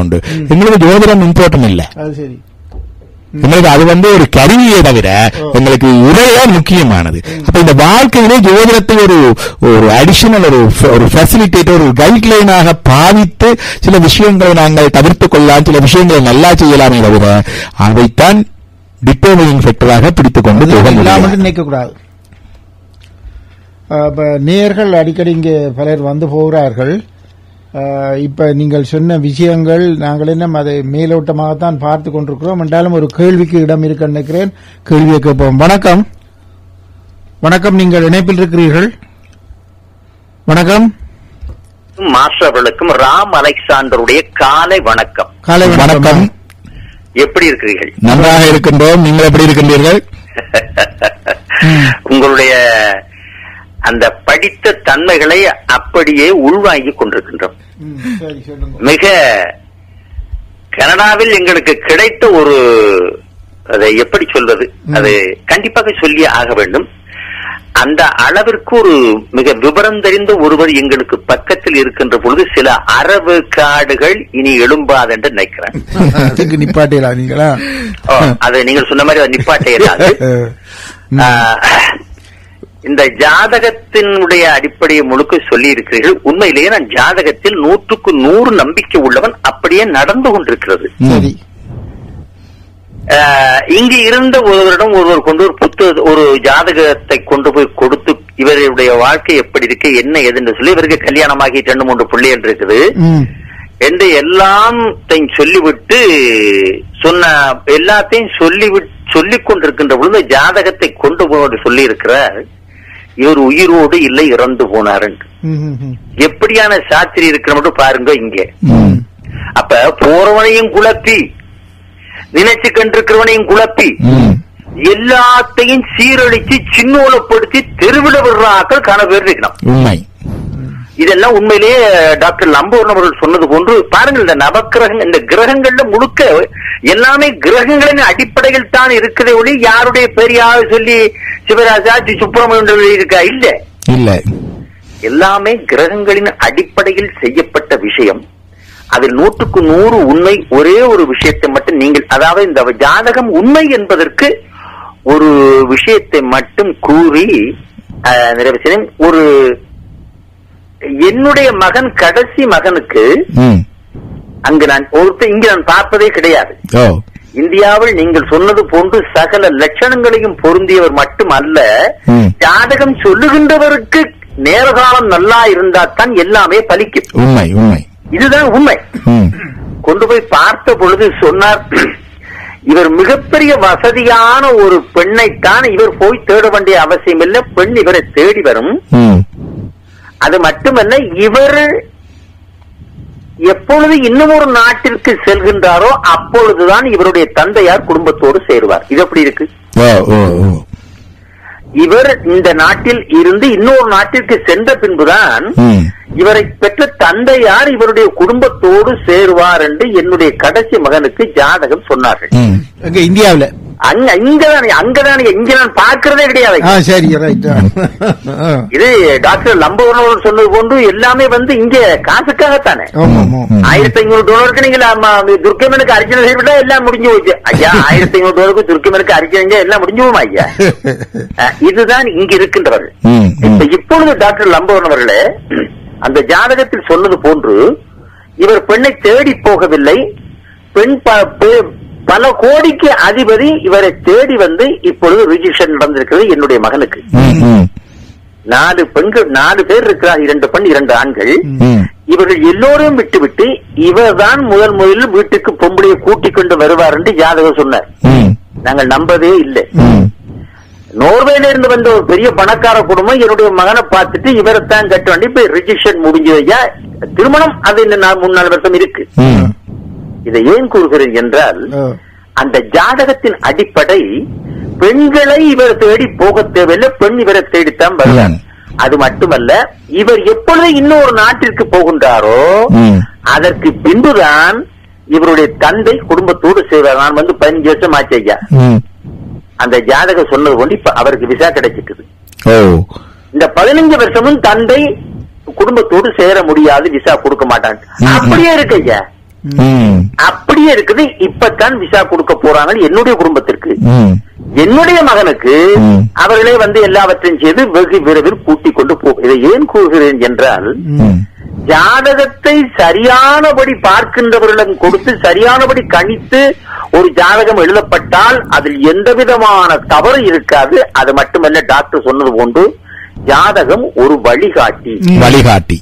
அதுதான் ஜாதகம் ஒரு வழிகாட்டி. அதை காட்டக்கூடியவர்களும் காட்டினா வழி விளைச்சு போனா எல்லாம் பிழைச்சு போவையா, எல்லாமே விளைச்சு போ. ஆக உண்மையிலேயே நான் இப்போது சொல்ல வந்தது ஜாதகம் என்பது 100க்கு 100 உண்மை. அதை பார்க்க வேண்டியவர்களிடம் பாருங்கள். மன திருப்தியோடு வாழ்வதற்கு அது வழிவகுக்கும். அதை முழுமையாக நம்பி அதிலேயே சாப்பாடு இல்லாம பட்டினியா கிடந்து போகாதீங்க. நன்றி, வணக்கம். வணக்கம். அருமையான கமெண்ட்ஸ் கொடுத்திருக்கின்றார். அதாவது ஜாதகத்தை பற்றி அனுபவத்தோட சேர்ந்து சொல்லுகின்றார். நான் சொல்ல அது மருத்துவம் மாதிரி. சில வேளைகள்ல எந்த நல்ல மருத்துவத்தில் போனாலும் கூட அந்த வருத்தம் கண்டுபிடிக்கப்படாமல் போகலாம். அது மாதிரி சில வேளைகள்ல நீங்கள் நல்ல ஜோதிடர்கிட்ட போனாலும் உங்களுடைய காலபலம் சரியில்லாட்டிக்கு சில வேளை அந்த பலன்கள் தவறலாம். அதுவும் உண்டு. அதே மாதிரி தான் அந்த ப்ராபபிலிட்டி என்பது அங்கேயும் இருக்கின்றது. அதனால அதை தனியாக முற்றிலும் நம்பக்கூடாது. இன்னொரு மினியர் வந்துக்கிறார். டாக்டர் வணக்கம். வணக்கம் டாக்டர் திருமதி வாழ்த்துறேன். மற்ற மாஸ்டர் உங்களுக்கும் வணக்கம். வணக்கம். ஆமாம், நான் ஒரு கேள்வி கேட்க போறேன். அந்த திதியும் சனிக்கிழமை விரதமும் ஒன்றாக அறிவப்படுகினால் முதல் நாங்கள் மூச்சர்ச்சனை செய்து போட்டு சனீஸ்வரனுக்கு நாங்கள் வெள்ளனை இருக்கலாமா? சனீஸ்வரனுக்கு வெள்ளனை இருக்கலாமா? இதுல என்ன கேட்டால் திதி வருகின்ற பொழுது, விரத தினங்களும் திதியும் வருகின்ற பொழுது இதுல 2 நிகழ்ச்சி இருக்கின்றது. நீங்கள் இப்ப திதிக்கு பிரையோரிட்டைசிங் என்று சொல்லுவார்கள். பித்ரு காரியத்தை செய்யலாம். நாங்கள் வெள்ளனை இருக்கலாம். இருக்கலாமோ? ஓமம் இருக்கலாம். ஆனால் நீங்கள் விரதம் இருப்பது என்று சொன்னால் நீங்கள் அன்றைக்கு மத்தியான நேரம் அந்த பித்ருகாரியம் செய்து போட்டு சாப்பிட வேணும். உபவாசம் இருக்க முடியாது நம்ம பித்ருகாரியம் இருக்கின்றபடியினால். ஆனால் இது சனீஸ்வரனுக்கு விரதம் அதான் 2 செய்யலாம். ஆனால் நீங்கள் பிரதோஷ விரதம் அனுஷ்டிப்பவராக இருந்தால் அந்த நேரத்தில் நீங்கள் பகல் முழுக்க உபவாசம் இருப்பீங்க இல்லையா பிரதோஷத்துக்கு. அப்படி என்று சொன்னால் உங்களுடைய திதியை நீங்கள் பிற்போட்டு செய்யலாம். அதுக்கு விதிகள் இருக்கு. அந்த பிரியாரிட்டி, அதாவது பித்ருகாரியம் முதலாவது அப்படி என்றால் தான் அதை செய்யலாம். மற்றபடி மற்ற பித்ருகாரியம் செய்தால் மத்தியானத்துக்கு அப்புறம் நீங்கள் போஷணம் உண்ண வேணும், விரதம் இருக்கலாம். அது அந்த விதி. பித்ருக்களுக்கு படைத்தது என்ற விதி இருக்குது. ஆனவரால பித்ரு காரியத்தை செய்தால் எண்ணலாம். ஆனா பித்ரு காரியம் இப்படிப்பட்ட விரதங்கள் வருகின்ற பொழுது விரதத்தை அனுஷ்டித்துக் கொண்டு பித்ரு காரியம் அதை முடிந்த பிறகு செய்யலாம். இதுக்கு விதி இருக்கின்றது. உங்களுடைய முக்கியத்துவம் இது உங்களுக்கு புரிந்தோ செய்யலாம். நன்றி டாக்டர். மற்ற என்னென்ன இந்த விநாயகசாமி மாசனுடைய பலன் சொல்ற பலன் சரி அளவட்டி. நான் ஒரு காலத்துல போனேன் 66ஆம் ஆண்டு. அவர் எனக்கு சொன்னது இப்பதான் அந்த அவர் சொன்னது பின்னாடி என்று சொன்னது இப்போது நடந்து கொண்டிருக்கிறது. அதனுடைய எனக்கு அவருடைய நம்பிக்கை இருக்குது. அவர் பிள்ளைத்தானே அவரும் நீங்க சொன்ன மாதிரி அவரும் அங்க தெய்வ பக்தியோட செய்யறவர். அதான் நான் சொல்லிருக்கிறேன். டாக்டர் பணத்துக்காக செய்யல தானே. டாக்டருக்கு என்ன தெரியும் நினைக்கிறேன். திருமதி பாலசுப்ரமணியம். நன்றி நன்றி அங்க விட்டு இவங்களோட ஊர்தானே எனக்கு ஞாபகம் இருக்கின்றது. விநாயகர் தம்பியை பற்றி சொன்ன பிறகு நன்றி நன்றி நன்றி. விநாயகர் தம்பி பற்றி சொன்னவரா ஞாபகம். எனக்கு ஊரில் இருந்தவர்ல ஒரு ஆசிரியர் எனக்கும் படித்து விட்டவர். அவர்களுக்கும் திருமணமாகி 6 வருடங்கள் குழந்தைகள் இல்லாம இருந்தது. அப்ப நாங்கள் அவெல்லாம் சயின்ஸ் தான் எல்லாரும். அப்ப மருத்துவம் எல்லாம் பார்த்து எல்லாம் ஒன்றும் இல்லை என்று சொல்லும் பொழுது அவர் பார்த்து சொன்னார், நீங்கள் புது மனை தொடங்க வேணும், புது மனைக்கு போக குழந்தை பிறக்கும் உண்டு. அதே மாதிரி அவர்கள் புது மனை கட்டி குடும்பம் வந்த பின்னர் 6 வருடத்துக்கு பின்னர் அவர்களுக்கு முதலாவது குழந்தை பிறந்து அதுக்கு பிற்பாடு பிறகும் குழந்தைகள் பிறந்து குழந்தை பிறகு இருந்தது. அப்படி அவர் அவருடைய அதை கணித்து சரியாக சொல்லி இருக்கின்றார். சரி, அடுத்து இன்னொரு நேர் இருக்கிறார். டாக்டர் வணக்கம். வணக்கம். உலகநாதன் ஒரு முறையும் அங்கே அஞ்சல போகாம கட்டி எடுத்து வச்சிருக்கிறீங்க வானொலி பக்கத்தில். சொல்லுங்க. நிறைய அறிய வேணும்ன்றதுக்காக. கட்டாயம் இல்லைன்னா நாங்கள் எல்லா விஷயத்தையும் ஓரளவுக்கு ஒரு அறிவுரையாத்தான் தெரிஞ்சு வச்சு கொண்டிருக்கிறோம். என்னன்னு கேட்டால் இது இதை தந்தது உறைவன். அதான் அது இது என்னாது அனைத்து அறிவாகும் என்று சொல்லுவார்கள். இந்த நாலேஜ் டோட்டாலிஸ் அங்கிருந்து வந்தபடியாத்தான் இது இப்படி முழுமையா இருக்குது. அதை நாங்கள் எடுத்து இப்போதைக்கு சொல்றோம். இது எங்களுடைய செலக்ட் ஒன்றும் கிடையாது. அங்கிருந்து எடுத்தது இந்தியாவில் கொடுக்கிற டிரான்ஸ்மிஷன் தான் நாங்க செய்கின்றோம். சொல்லுங்க. அது அந்த அறியாததுல கணவர் எல்லாம் அங்கெல்லாம் ஓடி தெரியும். அது சரியா எல்லாம் அறியாமதான் அறிஞ்சபடியே சோதத்தை பற்றி சொல்லிக்க எனக்கு மேல திருமணம் வந்து 31 வருடம். உங்களுக்கு தெரியுமா நினைக்கின்றேன். கனரத்னம் சாத்திரியன்னு சொல்லி கொக்குள்ள இருந்தவர். அவருடன் என்னுடைய அந்த குறைய பார்க்கல அது திருமணத்தை பற்றி எல்லாத்தையும் பார்த்து வந்து எங்க மனைவிக்கு குறைய பார்க்க வேண்டிய சூழ்நிலை ஏற்படையில்லை. அப்போ ஆலயத்துல திருமணம் செய்ய வேணும் என்று சொல்லி தன்னைக்குள்ள புதன்கிழமையே தேர்ந்தெடுத்து கொடுத்தார். கொடுத்தப்ப நாங்கள் வழிபடுற கோயில் முருகன் பத்திரகாளி பாவடி பத்திரகாளி கோயில் கண்ணனையர் சொல்லி அவற்றை தலைமையில இந்த திருமணம் நடைபெற்றது. சரியா 12 மணிக்கு காலி காலத்தில் வரட்டும் எந்த குறவுட்டம் வந்தாலும் தாங்கும் வெள்ள ஆயத்தமும் செய்து கொண்டு அப்பா பார்த்து கொண்டிருக்கிறார் மணிங்க. அப்ப ஐயா சாதி எடுத்து இந்த கையில சரியாக்கல. சரியா 12 மணி காலை மணி இந்த காலத்திலே செய்துட்டாரு. அதுக்கு பிறகு இப்ப நாட்டு பிரச்சனைகள் அதோட எல்லாத்தையும் எவ்வளவு தாங்கி உயிர் போற சூழ்நிலை எல்லாத்தையும் கடந்தான் இங்க வந்தனாங்க. அந்த சாத்திரத்துல சொல்லி பிறகு அதுக்கு பிறகு என்ன ஒரு மகள் பிறந்த பிறகு அவர் சொன்னால் இந்த மகளுக்கு இத்தனை வயதுல வரைக்கும் நாடு கடக்க வேண்டியவர் மன்ற கடல் கடந்து போக வேண்டியவர் மன்ற எந்த சிந்தனை வெளிநாட்டுக்கு சொன்ன எந்த சிந்தனையுமே இல்லாம இருந்தார். அவர் சொன்ன மாதிரி அவர் சொன்ன வருடத்திலேயே எதிர்பார்க்காம வந்துட்டேன். இங்க கூட என்னுடைய கடைசி மகனுக்கு குறைப்படுகிறது யோகா சோதனம் என்று சொல்லி இருக்கீங்க. அவர் எழுதினவர் சில விடயங்கள் உண்மையா தான் நடக்கின்றது. சாத்திரத்தில் என்னன்னு சொன்னால் நீங்க சொன்ன மாதிரி சரியான முறையில கற்றறிந்தவர்களிடம் நாங்கள் கையை காட்டினாலும் குறிப்பை காட்டினாலும் அதுல கல்ல பலன் எல்லாம் அடையலாம். இதுவளை பற்றி தெரியாத கொண்டு போனால் காசத்தை நாங்கள் கொடுக்க முடியாது. எங்களுக்கும் ஜாதகத்துல நல்ல பலம் இருந்தா தான் நாங்கள் நல்ல ஜோதிடத்தை போய் நல்ல வழிபாட்டு கேட்போம். எங்களோட ஜாதகத்திலேயே தாரமும் குருவும் தலையெழுத்து. அது மாதிரி அந்த வழிகாட்டல் வர வேண்டியது உங்களுக்கு இருக்க வேண்டும். இப்ப ஜாதகம் என்பது கிரகம் எங்களுக்கு ஒன்றும் கொட்டி தருவதோ தலைகீழா மாற்றி விடுவதோ அல்ல. நாங்கள் முற்புறத்திலே செய்த கர்ம மூட்டைகள் இருக்கின்றது. எங்களோட சேவிங் அக்கௌண்ட் மாதிரி இருக்குது. அதுல நாங்கள் ஒரு டிராவலர்ஸ் செக் மாதிரி ஒரு கொஞ்சத்தை கொண்டு வரோம். இந்த பேர்த் வரும் பொழுது அதை கொண்டு வருகின்ற பொழுது இவன் நல்லதும் கெட்டதும் எல்லாருக்கும் கலந்துதான் வச்சிருக்கிறார். அப்ப அந்த நல்லது கெட்டது அந்த கொண்டு வரைக்குள்ள எங்களுக்கு தெரியும் பவுனியாவில அந்த முகாம்கள்ல எங்கள் மக்கள் அடைபட்டிருந்த காலத்திலேயும் கூட அங்கேயும் கருவிட்டிருக்கிறார்கள், குழந்தைகள் பிறந்தன, தாம்பத்தியம் நடந்தது, எல்லாமே நடந்தது. அது கஷ்டமும் சேர்ந்துதான் வரும். அப்படி அவர் கொடுத்திருக்கின்ற பொழுது அந்த என்ன மூட்டையை கொண்டு வந்திருக்கிறோம் என்பதை ஒரு இண்டிகேட்டராக காட்டுவதன் நாங்கள் பிறந்த நேரத்து ஜாதகம். அதை வைத்து உங்களுடைய வாழ்க்கையை ஓரளவுக்கு வழிகாட்டி கொண்டு போகலாம். அதான் அங்க இருக்கின்ற ஜாதகத்தை நம்புறது. அந்த மூட நம்பிக்கையில தான் நம்ம நம்புறது குறைவு. இப்ப இன்றைக்கு அந்த மூட நம்பிக்கையில கலந்து எறிந்தபடியே தான் இந்த வானொலிக்கு பக்கத்துல இருக்கிறது. எனக்கு சொன்னால் எனக்கு தெரியும் மூட நம்பிக்கை என்னன்னு கேட்டால் எவிடன்ஸ் பேஸ்ட் இல்லாம பேசுறது, பின்பற்றது. எவிடன்ஸ் யாராவது சொன்னால் இது எங்க இருக்குது, யார் சொன்னது என்று கேட்க வேண்டும். ரெண்டு தான் எங்களுக்கு பிரமாணம். ஒன்று குருமான் ஞானிகளுடைய வாக்கு, இரண்டாவது இறைவனுடைய நூல்கள். இந்த வேத ஆகமங்கள்ல இருக்குதா, புராணங்கள்ல இருக்குதா, அல்லது என்னுடைய ஞானிகள் சொல்லி இருக்கிறார்களா? இந்த நாலேஜ் எது இருந்தாலும், அது அறிவியலா இருந்தாலும் சரி, ஆன்மீகமாக இருந்தாலும் சரி, ஜோதிடமாக இருந்தாலும் சரி, இதுக்கு கம்பேரிட்டிபிளாக இருந்தால் சரி. இதுக்கு கம்பேரிட்டிபிள் இல்லாம இது இல்லாம சொன்னால் அதை நாங்கள் அவ்வளவு வெயிட் கொடுத்து எடுத்துக்கொள்ள வேண்டும் இல்லை. ஏன்னா இன்றைக்கு கன பேர் பலவிதமான இதுகளை புதுக்க சொல்லிக் கொண்டே இருப்பார்கள். அது ஜனத்துக்கு கவர்ச்சியாக இருக்கும், இதாக இருக்கும். ஆனால் இதை கேட்கிற நாங்கள் அதுக்கேற்ற மாதிரி அதுதான் மனுஷனுக்கு பகுத்தறிவு கொடுத்திருக்கிறார் கடவுள். எல்லாம் இருந்தாலும் கூட பகுத்தறிவை பாதிக்க வேண்டும். ஆறாவது அறிவை பாதிக்காட்டில் அவன் விலங்குகள் தானே. ஒன்றறிவதுவே உற்றறிவதுவே புல்லின் மரணம் ஓரறிவினவே. தாவரங்களுக்கு ஒரு அறிவு கொடுகை உண்டு. அதே மாதிரி ஈரறிவதுவே என்று சொல்லி அதோட நாக்கு வருது, அவற்றோட நாவே. அப்ப அதுல இந்த நட்டை அதுகள் வருவது, நந்தன் முரளம், ஈரல், இப்படி ஒவ்வொன்றாக போய் பார்த்தோம்னால் கடைசியாக ஐவறிவினவே அவற்றோடு செழிப்புலம் பெறும்பொழுது ஐந்தாவது அறிவு வருகின்றது. அப்ப அதுல புல்லும் மாவும் ஐயறிவினவே. புல் என்பது பட்சிகள், பறவைகள். மா என்பது விலங்குகள். ஆறறிவினவே அவற்றோடு மனநே. மனிதனுக்குத்தான் இந்த சிந்திக்கிற மனம் நன்றாக விருத்தி அடைந்திருக்கின்றது. அதுக்காக விலங்குகளுக்கு இல்லை என்றில்லை, ருடிமெண்டல் ஸ்டேட். உங்களுக்கு தான் வெல் டெவலப்ட். இந்த மனம் வந்ததால பகுத்தறிவு நல்லதை கெட்டதை ஆராய்கின்ற தன்மை இருக்கின்றது. மக்களிடாமே ஆறறிவினவே.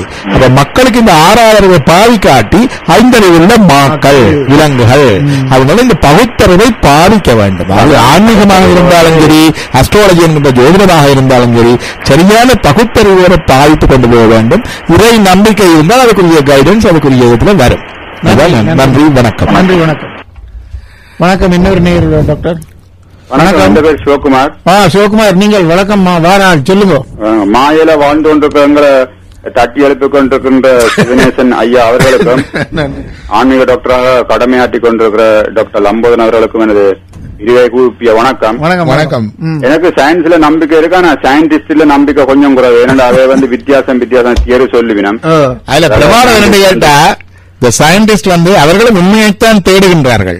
ஆனா அந்த நேரம் இப்ப எல்லாம் ஒருவருடைய தனியும் இல்லை, இது இப்ப கூட்டு முயற்சி. இப்ப மல்டி சென்டர் ட்ரையல்ஸ் எல்லாம் நடக்குது. எத்தனையோ சயின்டிஸ்ட் சேர்ந்து கூட்டாக சேர்ந்து ஒன்றை செய்து அந்த வலுவை வலுவாக குறைப்பதற்கு முயற்சி செய்கின்றார்கள். அதுல ஆனா அதை போக போக அப்படி குறைத்து கண்டுபிடித்த உண்மைகள்ல கூட வலு இருக்குது, அதனுடைய உண்மையில பிழை இருக்கு. அதுல தொடர்ந்தேச்சியான தேடல், தொடர்ந்தேச்சியான புதிய கண்டுபிடிப்பு, புதிய வகை வந்து கொண்டே இருக்கு. It is on going process. அது ஆன் கோயிங் என்று சொல்லலாம். அந்த finding the truth through the science நம்பிக்கை இருக்கு, ஆனா சாஸ்திரியில நம்பிக்கை இல்லை. ஏனென்றால் அதையும் லேக் ஆஃப் நாலேஜ் ஆயிருக்கணும். ஒரு தேவை பிள்ளைக்கு சாதகம் பார்க்கல, கல்யாணத்துக்கு பொருத்தம் பார்க்க, மகனுக்கு பொருத்தம் பார்க்கல, அதெல்லாம் பொருத்தம்னு தான் சொல்லி பாப்பினம். பிறகு எல்லாம் பொருந்தினோன்னா மகன் பொருந்தி இருப்பார் மனுஷியோட, நான் கல்யாணம் முடிஞ்சுன்னு தேப்பில சொல்லுவேன், நீ டிவோர்ஸ் விடுமோன்னு உனக்கு பொருந்தேலேண்டு. அப்ப மகன் பின்ன தாயை கலைச்சிட்டு வெளியில, உனக்கும் எனக்கு தான் பொருத்தம் இல்லைண்டு. அப்ப கல்யாணத்துக்கு முதல் தாயும் மகனும் பொருந்தினும், கல்யாணத்துக்கு பிறகு தேவையுள்ள பொருத்தம் இல்ல, ஆளுக்கால் விளர ஜனினா இருக்கணும். இந்த மாயை இயக்குவது ஏது?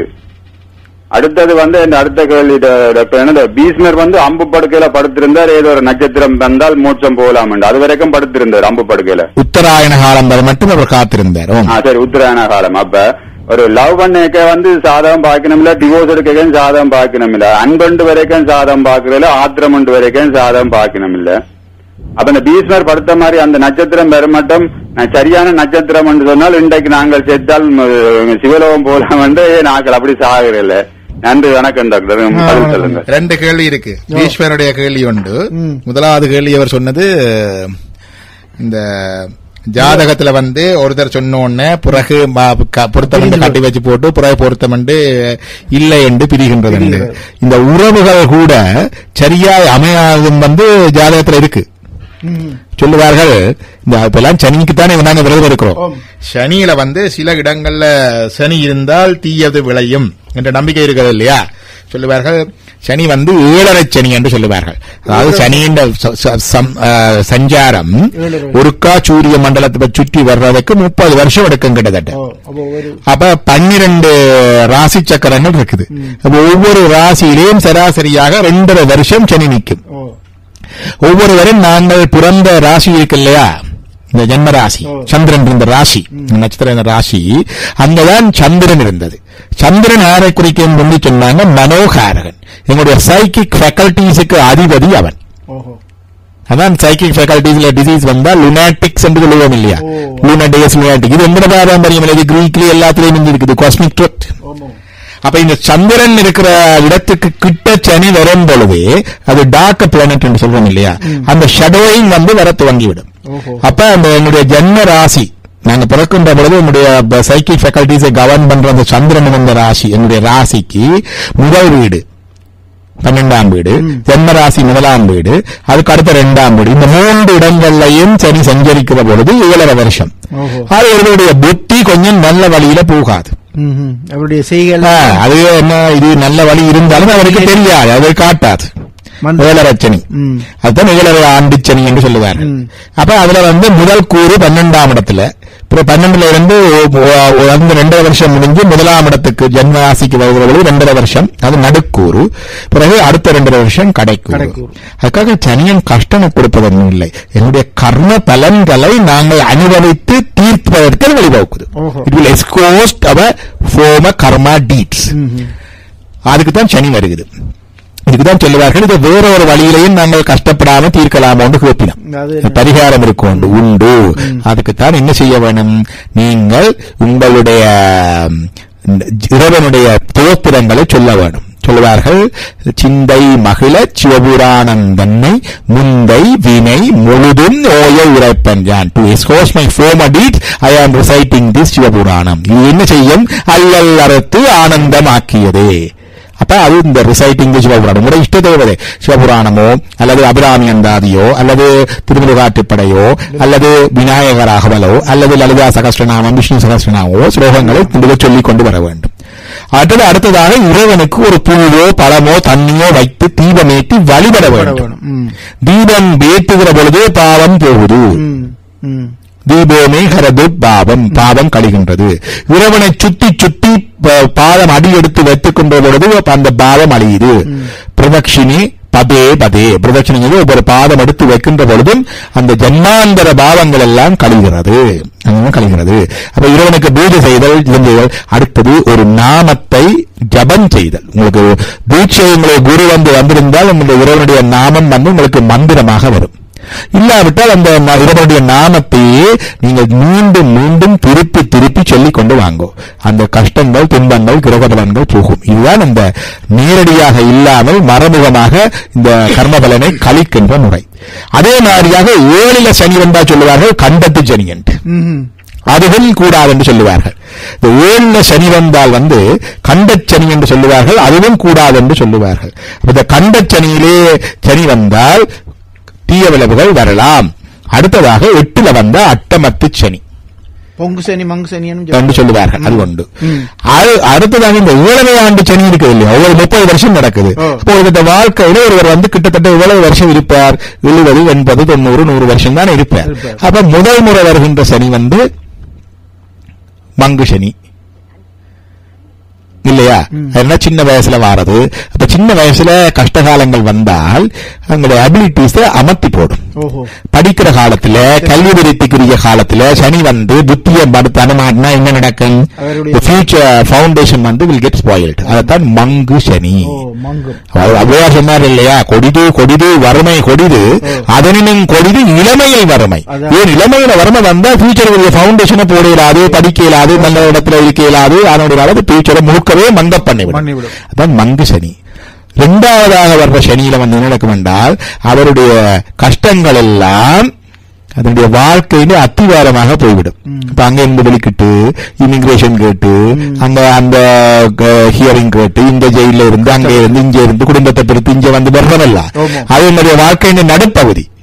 அந்த பகுதியில படிக்கிறோம், எத்தனை எக்ஸாம்ஸ் எடுக்கிறோம் இல்லையா, வேலை பார்க்கின்றோம், தொடர்ந்து எத்தனை டபுள் அடிக்கின்றோம், இது எல்லாம் வாழ்க்கையின் நடுப்பகுதியில சனி பகவான் கொடுக்கிற கஷ்டங்கள். அப்ப இந்த சனி வந்து பொங்கு சனி. மூன்றாவது சனி வந்து மரணச்சனி. 60 வருஷம் முடிஞ்சது, 3வது வருஷத்துல மரணச்சனி வருவதே இல்லையோ, மரணம் வரத்தானே போகுது, மரணகாலத்திலே வருகிற சனி மரணவாதியாக வருவதுதான் அவர் சொல்லுவார்கள். இப்படி ஒவ்வொன்றாக சொல்லுவார்கள். இதை விட சொல்லுவார்கள். நீங்க அவர் சொன்னாரே உறவுகளை பற்றி சொன்னார், ஜாதகங்களை பார்த்து உறவுகள் குழப்புகின்றது. எப்பொழுதும் ஜாதகம் பார்க்கின்ற பொழுது முக்கியமானது the art of matching charts என்று காயத்ரி வாசுதேவ் என்று எழுதியிருக்கிறார். பெங்களூர்ல பிவி ராமன் என்று இருந்தார். அவர் அஸ்ட்ராலஜிக்கல் மேகசின் செய்தவர். இந்த வேதிக் அஸ்ட்ராலஜியை உலகம் முழுக்கிய பரப்புற தன்மை அல்லது அவருடைய வந்து இருந்தது. மிகவும் புகழ் பெற்றவர். நான் சிறுவயதில் இருந்தவர் அவருடைய புத்தகங்கள் தான் படித்தேன் முதல். அப்ப அப்படி இருந்தவர். அப்ப இதுல வந்து நின்று கேட்டால் அவருடைய மகள் வந்துதான் காயத்ரி வாசுதேவ். மகள் அவர்தான். அதுல வந்து பார்த்தால் அவருக்கு ஆண் பிள்ளைகள் இருக்கிறார்கள். ஆனால் அவருடைய ஜாதகத்திலே ஜோதிடவராக வருவதற்குரிய தகுதி இல்லை. அவர் பாரம்பரிய இந்திய குடும்பத்திலே வந்திருந்தாலும் கூட இவர் தன்னுடைய மகளைத்தான் தனக்கு வாரிசாக தெரிந்தெடுத்த மகனை அல்ல, அவதான் ட்ரெயின் பண்ணவர். அப்பவே அப்ப ஜோதிடம் எந்த அளவுக்கு வருது என்று பாருங்க. அவதான் head of the astrological institution அந்த இது இருக்கிறா.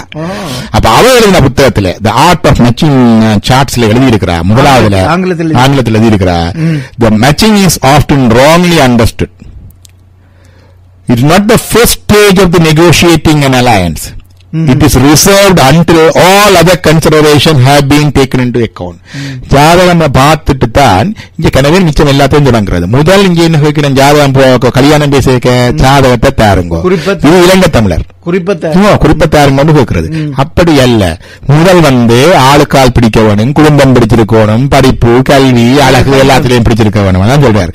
When a prospective groom or bride is found unsuitable at very first instance, பார்த்ததுகள் பிடிக்கலையண்டா there's no point in commending the match on the astrological grounds. அங்கதான் நாங்க இலங்கை தமிழர் புலவர்றோம்.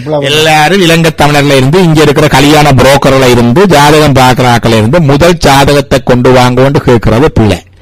முதல் எல்லாத்தையும் பார்த்து குடும்பம் மேட்ச் பண்ணி பெண்ணுமானம் பிடித்திருந்து அவர்களுடைய கல்வி தகுதி அறிவு அழகு இந்த தொல்காப்பியர் சொன்ன 10 பொருத்தங்கள் இருக்கின்றது இல்லையா, அந்த 10 பொருத்தங்களும் பிடித்திருந்தால் மட்டும்தான் அந்தால போகலாம். அதுக்கு முதல் போறது வந்து பிழை. ஏனென்றா என்ன செய்ய அதுக்கு போனா எல்லாம் சரியப்பா ஜாதகம் இருக்கு அதெல்லாம் செய்யலாம்.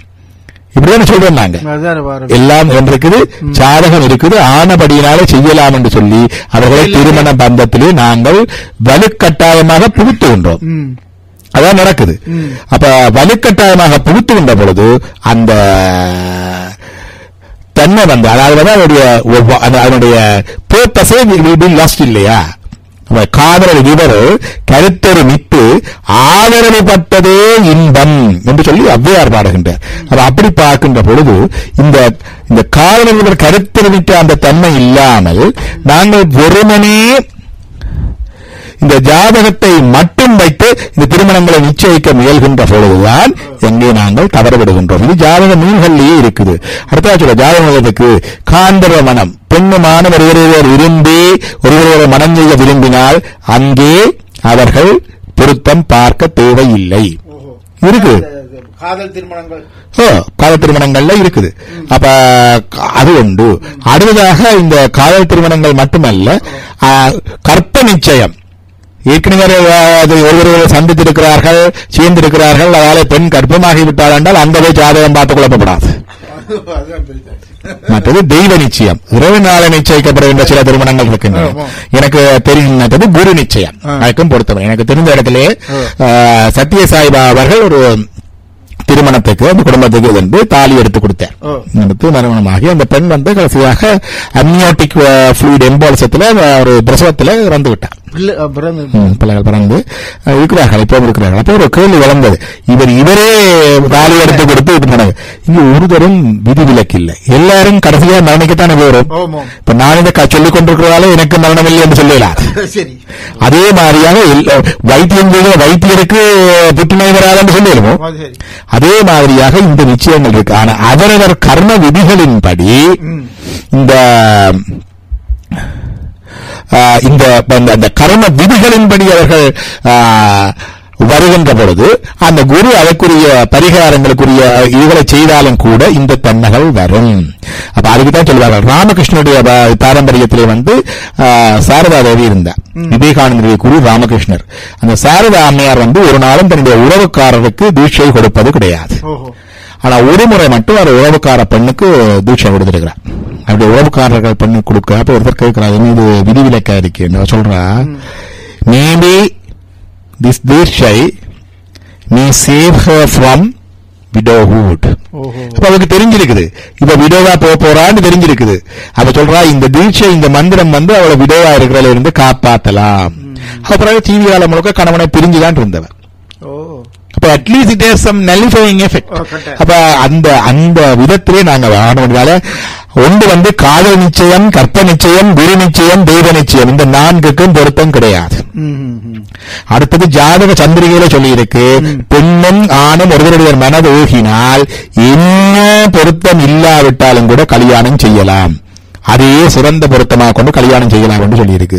அடுத்தது இப்படிப்பட்ட உறவுகள் கூட கெட்டதுண்டு. அட்டமத்து சனி என்று சொல்றோம் இல்லையா, அட்டமத்து சனிக்கு அவ்வையாருடைய பாடல் ஒன்று இருக்குது, காலையிலே பல்கலை நூல் பயிலாத தலைமகனம், வெடியவளை எழும்பி, இதெல்லாம் பிள்ளைகள் எல்லாம் 8 மணி வரைக்கும் படுக்கிற காலம், பல்கலை நூல் பயிலாத தலைமகனம், படிக்காத தலைப்பிள்ளையும், ஆலை எரி போன்ற அயலானம், ஆலையில இருக்கிற எரி, அந்த நாளிலே சற்று இருந்திருக்கு, ஆலை எரி, ஆலையில் இருக்கிற எரி புக போல அயலான் எரிஞ்சு கொண்டிருக்கிற பக்கத்து வீட்டுக்காரன், சால மனை கட்டளிக்கும் மனையாளன், குடும்பத்தை கட்ட குலைக்கின்ற மனையாளன் பெண்ணும், இம்மூவர் தனக்கு அட்டமத்து சனி.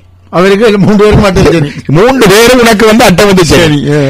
அதாவது காலையில் எழும்பி படிக்காத பிள்ளை, எரிச்சல் பிடிச்ச அயலான், குடும்பத்தை குலைக்கிற மெலனி, இந்த 3ம் உனக்கு அட்டமத்து சனி என்று சொல்லி அவ்வையார் பாடியிருக்கிறார். உறவுகளையும் அதுகள் இருக்குது, அதுகளை கவனித்துக் கொள்ள வேண்டும். அடுத்ததாக பீஷ்மருடைய மரணத்தை பற்றி ஒரு கேள்வி கேட்டேன். பீஷ்மர் இஷ்ட மரண பிராப்தி பெற்றவர். அவருக்கு எந்த நேரத்தில் தன்னுடைய உயிரை விட வேண்டும் என்கின்ற சுதந்திரம் இருந்தது, இது எல்லாருக்கும் இல்ல. அவருக்கு அந்த கடவுளை கொடுத்திருந்தார்.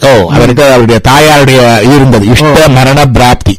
அந்த இஷ்ட மரண பிராப்தியில மகாபாரதம் படித்தால் தெரியும், பீஷ்மர் அந்த தேர்ல இருந்து விழும் பொழுது தேவர்கள் அவர்கள் எல்லாரும் பார்த்து பதறுகிறார்கள், ஐயையோ இன்றைக்கு பீஷ்மர் விழுகிறாரே என்று பதறுகிறார்கள். ஏன்னா அது தட்சிணாயனம் இருந்த காலம், ஆடி மாசத்துல இருந்து. அப்ப இப்படி இஷ்ட மனப்ப பிராப்தி இருந்தால், if you have a choice என்று சொன்னால் தான் அந்த சூசிங் த டேட் வரும். இல்லாவிட்டால் பேருளவு இன்பமோடு பிணிமூப்பு சாக்காடு என்னும் ஆறும் முன் கருவிற்பட்டது. நீங்கள் கருவில ஜனிக்கின்ற காலத்துல என்ன இது வருகிறதோ அதன்படிதான் உங்களோட சாக்காடு இறப்பும் வரும் என்பதுதான் உண்மை. அந்த சுதந்திரம் மற்றவர்களுக்கு கிடையாது. இன்றைக்கு எங்களுக்கு நேரம் இதோட கிட்ட அண்மித்து உண்மையில நாங்கள் நேரத்தை பார்த்துத்தான் செய்ய வேண்டிய நிலைமை இருக்குது, பிபிசி போக வேண்டிய ஒரு நிலைமை இருக்கு. இத்துடன் இன்றைய நிகழ்ச்சியை முடித்துக் கொள்வோம். கூடுதலான இங்கே தொடர்பிலே நேயர்கள் வந்திருக்கிறார்கள். அவர்கள் அநேகமாக நாங்கள் அடுத்த இதனுடைய மறு ஒளிபரப்பு பிரதி வியாழக்கிழமை தோறும் இரவு 11 மணிக்கு இதே நிகழ்ச்சி கீதவாணியிலே மறு ஒளிபரப்பு இருக்கின்றது, அதை கேட்டு மகிழலாம். அடுத்ததாக எமது பலமை போல எங்களுடைய சிறு பிள்ளைகளுடைய வகுப்பு நடைபெறுகின்றது. அது மாலை 5 மணியிலிருந்து 7 மணி வரைக்கும் நடைபெறுகின்றது. அடுத்ததாக பெரியவர்களுக்குரிய சத்சங்கம் டிஸ்கஷன் நடைபெறுகின்றது. இன்றைக்கு நாங்கள் ரமண மகர்ஷியும் காஞ்சி பெரியவரும் பற்றி அங்கே கலந்துரையா இருக்கின்றோம். ஆகவே ஆர்வம் உள்ளவர்கள் இதிலே கலந்து கொள்ளலாம், உங்கள் பிள்ளைகளையும் இணைத்துக் கொள்ளலாம். மீண்டும் உங்களை அடுத்த வாரம் சந்திக்கும் வரை வணக்கம் கூறி விட வருகின்றேன். நன்றி, வணக்கம்.